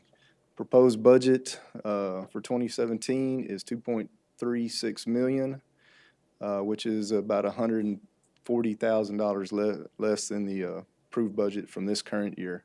One-time expenses total $74,000, and recurring expenses are $2.261 million. And here's a short list of our one-time expenses. There's nothing major there. It's all kind of small items. Donald, talk about the signal cabinets downtown. I've been asked about Sure. what we're doing with those. Sure. There's 9 signal cabinets downtown that are an older style signal cabinet that don't allow us to do any improvements to our traffic control downtown. 3 of those have already been replaced in this budget. We're asking for, this will replace 3 more, and then in 2018, we'd like to come back and get the final 3. Just it's simply to be able to improve the traffic control down here. Okay, that's the end of the general fund. If there's any more questions on general fund before we move into water wastewater? All right. So water wastewater is by far our biggest division, 95 full-time employees responsible for a whole list of items up there. I'm not going to read those off because there's so many of them, but that's a pretty good amount of infrastructure there. Proposed budget for 2017 is $28.737 million, which is a $2.4 million increase over last year, which a large portion of that is capital improvements that Lynn's going to come back up and talk about as well in just a few minutes. One-time expenses are $3.2 million, recurring expenses $25.5 million. This is a simple pie chart, depicts where the percentage of the money is for each being spent for each one of those divisions. As you can see, debt service takes the largest amount, 33% of the budgeted expenses go there. As we've, I think as Gilbert and Lynn have talked in the past, we don't have a lot of debt capacity, so we're not looking to issue any additional debt. I believe that debt starts to fall off in 2021, is it, Gilbert? Is that right? That's correct, That's right. 2021. So at that point, we'll be possibly looking to issue a little bit more debt. One-time expenses, there's a bunch of one-time expensive. The items that I want y'all to look at that kind of jump out, they're not huge items, but local limits development for Odom Street wastewater treatment plant. This is a TCEQ requirement. Once this new plant comes online, we will have to hire a professional to help us develop our local limits. There's a myriad of TCEQ requirements, sampling, and it'll help us determine what our pretreatment requirements will be in the future for our industrial pretreatment folks. In addition, a water master plan and a sanitary sewer master plan update. We have not done updates on those since 2009. We've had a huge amount of changes to our water and wastewater system, and by doing a master plan update, it'll tell us what we need to do in the future based on what we currently have now. Continuing on one-time expenses, large item rehabilitate water well number 21. This is the water well that's on Bluff and Red River, or near Bluff Street. This is one of the wells that feeds into the headworks of our plant. It has started, the pumping volume has started to slow down, so it's time to tear this one apart and see what's going on there and rehab it.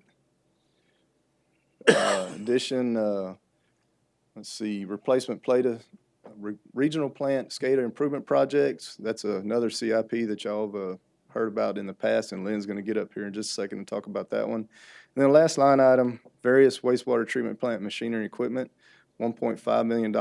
The bulk of that is a new dewatering system out at the regional wastewater treatment plant, which is also a CIP project, which Lynn is gonna talk about here right now, actually, unless y'all have questions. All right. There you go.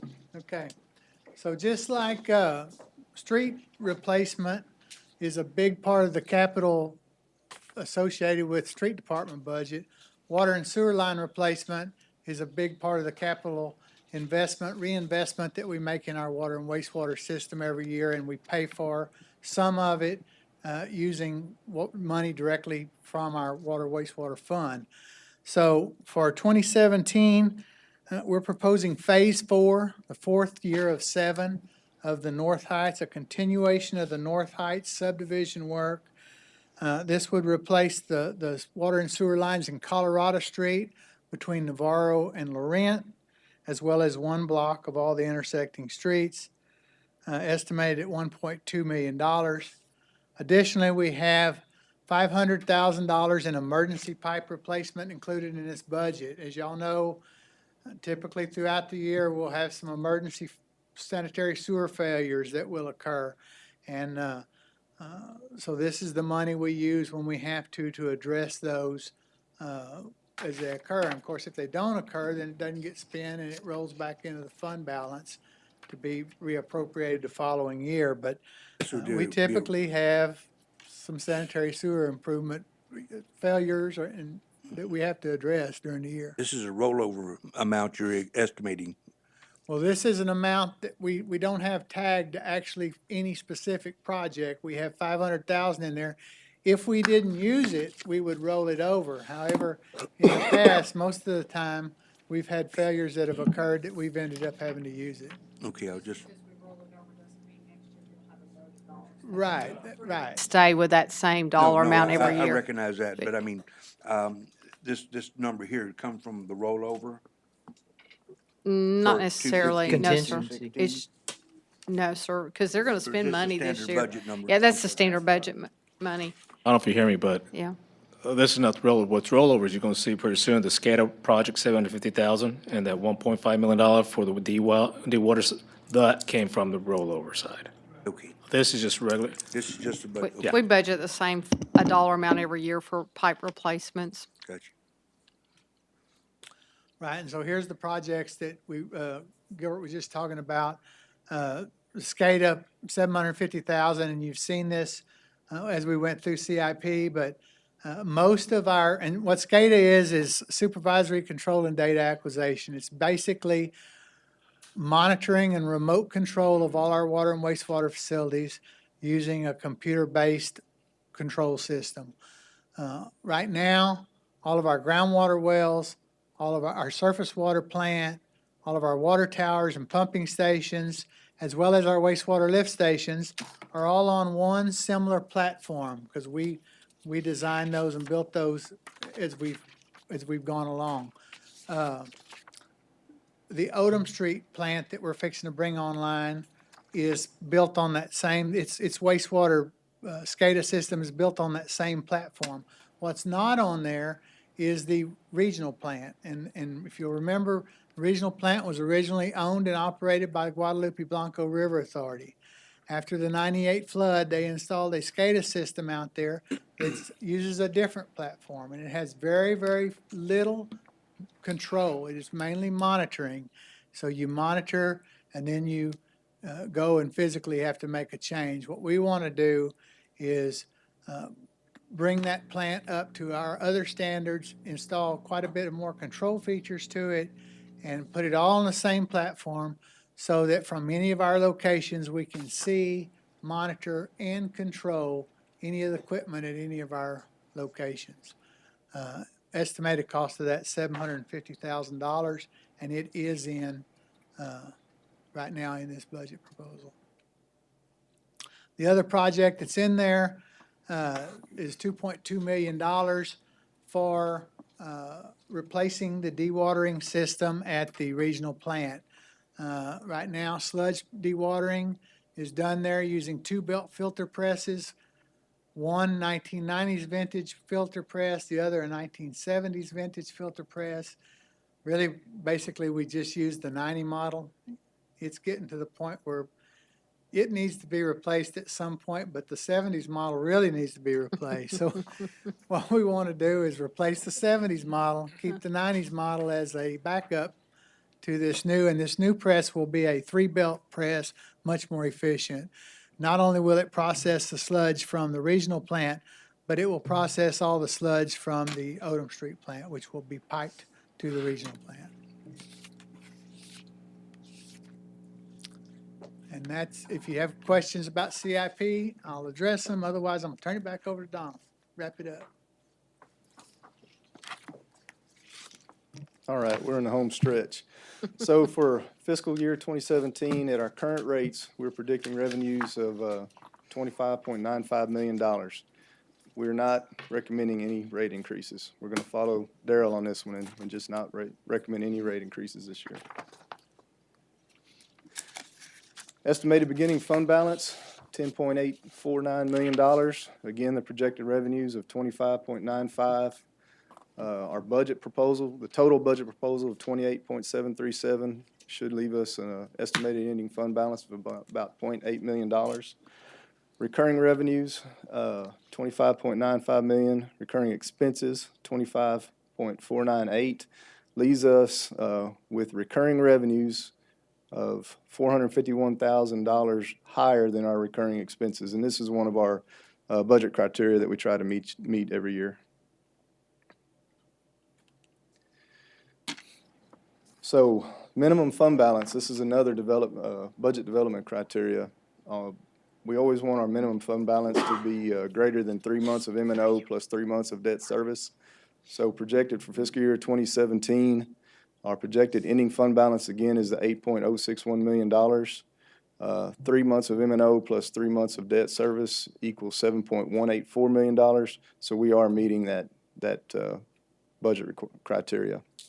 And I believe with that, I'll try to answer any questions you may have. When's the new plant coming online?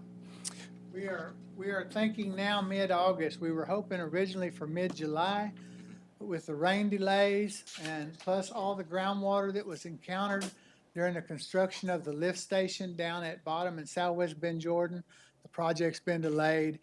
We believe we will be treating there in mid-August, and then we'll begin demolition of the Willow Street, which will probably take to the remainder of the calendar year. At that point, the entire project will be complete. And of course, when we start treating at the Odom Street, we'll be what's called substantially complete. There'll still be seeding and cleanup, and they're painting. There will still be some activities going on, but we will be producing treated wastewater there. Thank you. Okay. Okay, Jaren. Are you ready? Okay. Best for last, right? Yes.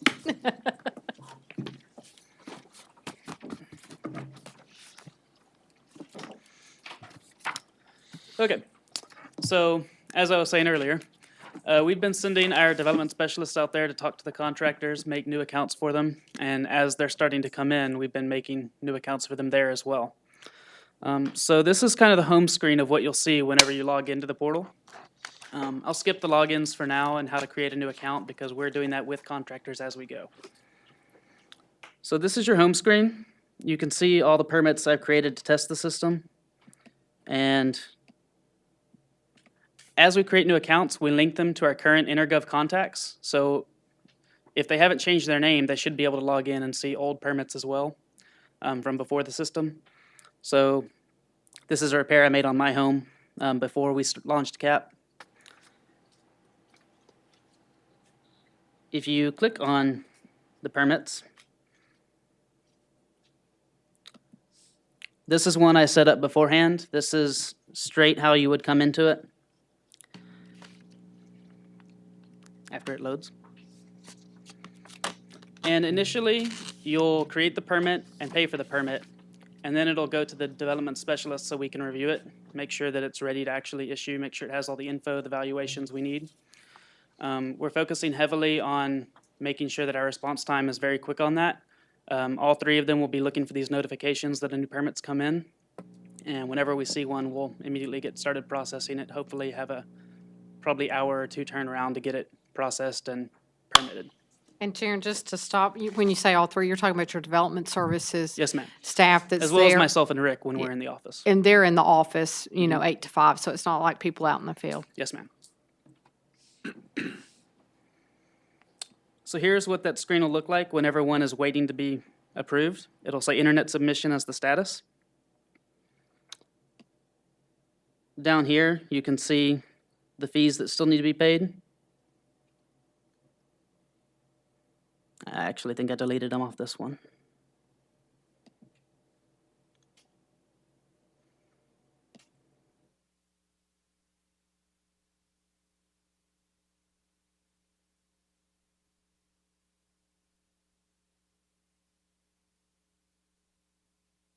And it logged me off.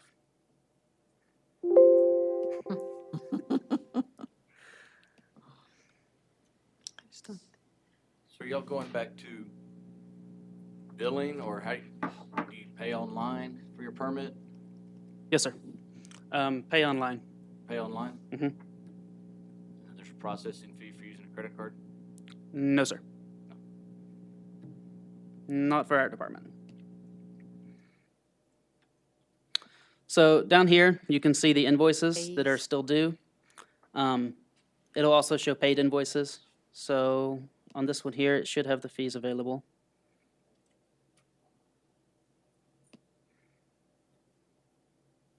Yes. So remaining fees, and you can just click on it to pay it.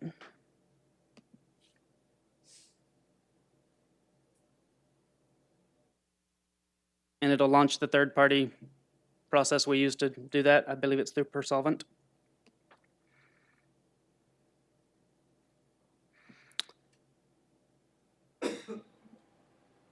I'll step a You little said bit it through wouldn't that. be credit card, but it would be what? Electronic funds transfer, EFT? Through credit card. Credit card, okay. Yes, sir. I'm not going to step through this, obviously, but you'll just fill in your info and make the payment.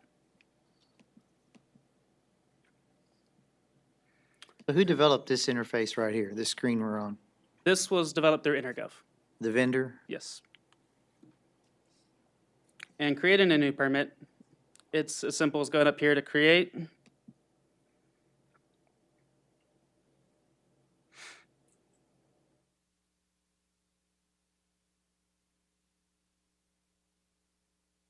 Selecting the type of permit you're applying for. Selecting the work class. There will be some, this is an internal thing we use to track what kind of permits we're receiving. There will need to be some education with the contractors as to which work class is appropriate in which situation.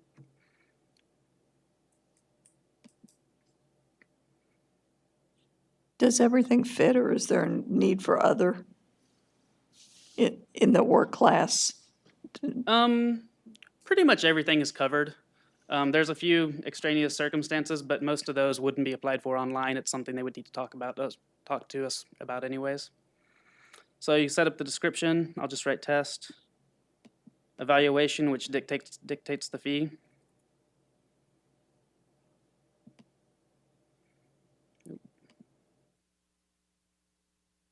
The addresses are already in our system, so all you have to do is search for it.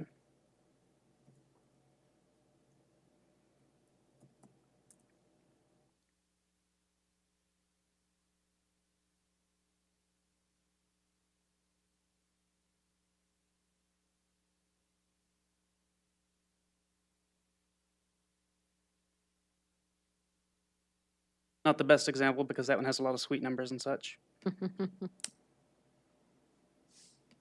That's us, by the way, if anybody's wondering in the public. Yes, That's I'm the using our city city property. office. City Hall. Yeah, 700 Main Center. On the work class and the type, I know you guys, I assume y'all would do this.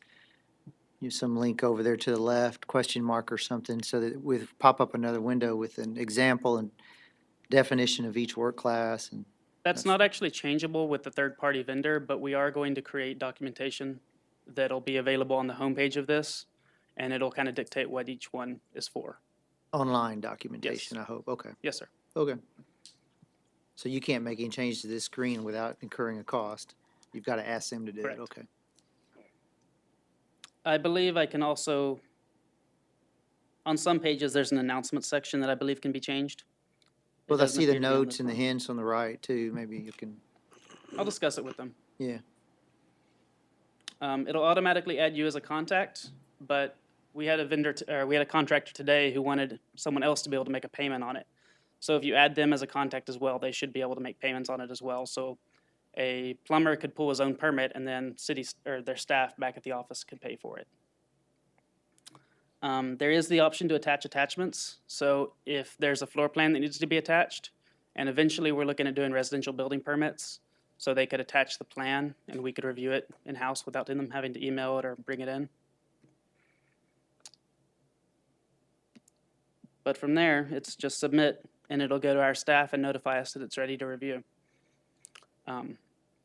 Once approved, you can schedule inspections online. You can review the status of inspections. If there's comments of whether it either passed or failed, you can see why. We're looking into having it emailed as well if applicants would like that, where they don't have to go in and look. They'll be notified via email that we're done and why it failed and what corrections need to be made. I'm curious why the valuation has a 4-digit number after the decimal. Isn't that dollars? Couldn't tell you on that one. Third party. What do you look, I'm sorry, I didn't, Up there, He's what's the looking right here. valuation? $1,000. Point zero zero zero zero. 4 digits after the decimal. And generally, there's only 2 digits Understood. after a decimal. Yeah. And so I was curious if that meant anything. I don't believe so. Okay. be nice Because if I don't think we pay in quarters of a penny. not yet.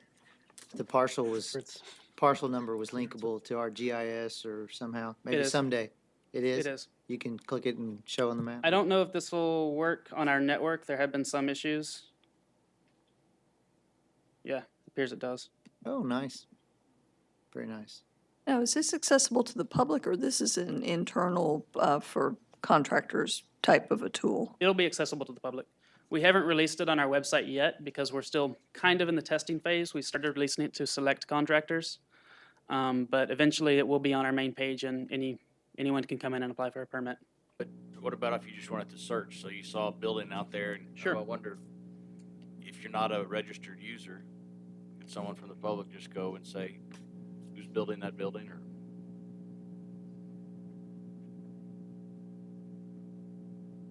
So Yeah, you're so saying we- that, that's a good thing, right? Yeah, Makes sure. Yep, with the search, transparency. you can either do it by Yeah, yeah. address, or if you have your permit number, you can search your own permit numbers that way. But can you do it without being logged in? Correct, yes, you can. Okay. So I'll log off real quick.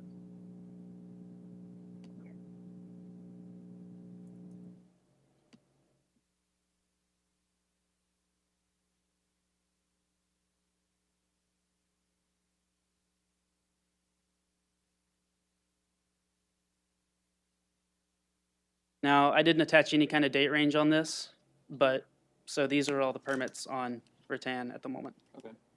Great. And it'll say their status, whether they're final.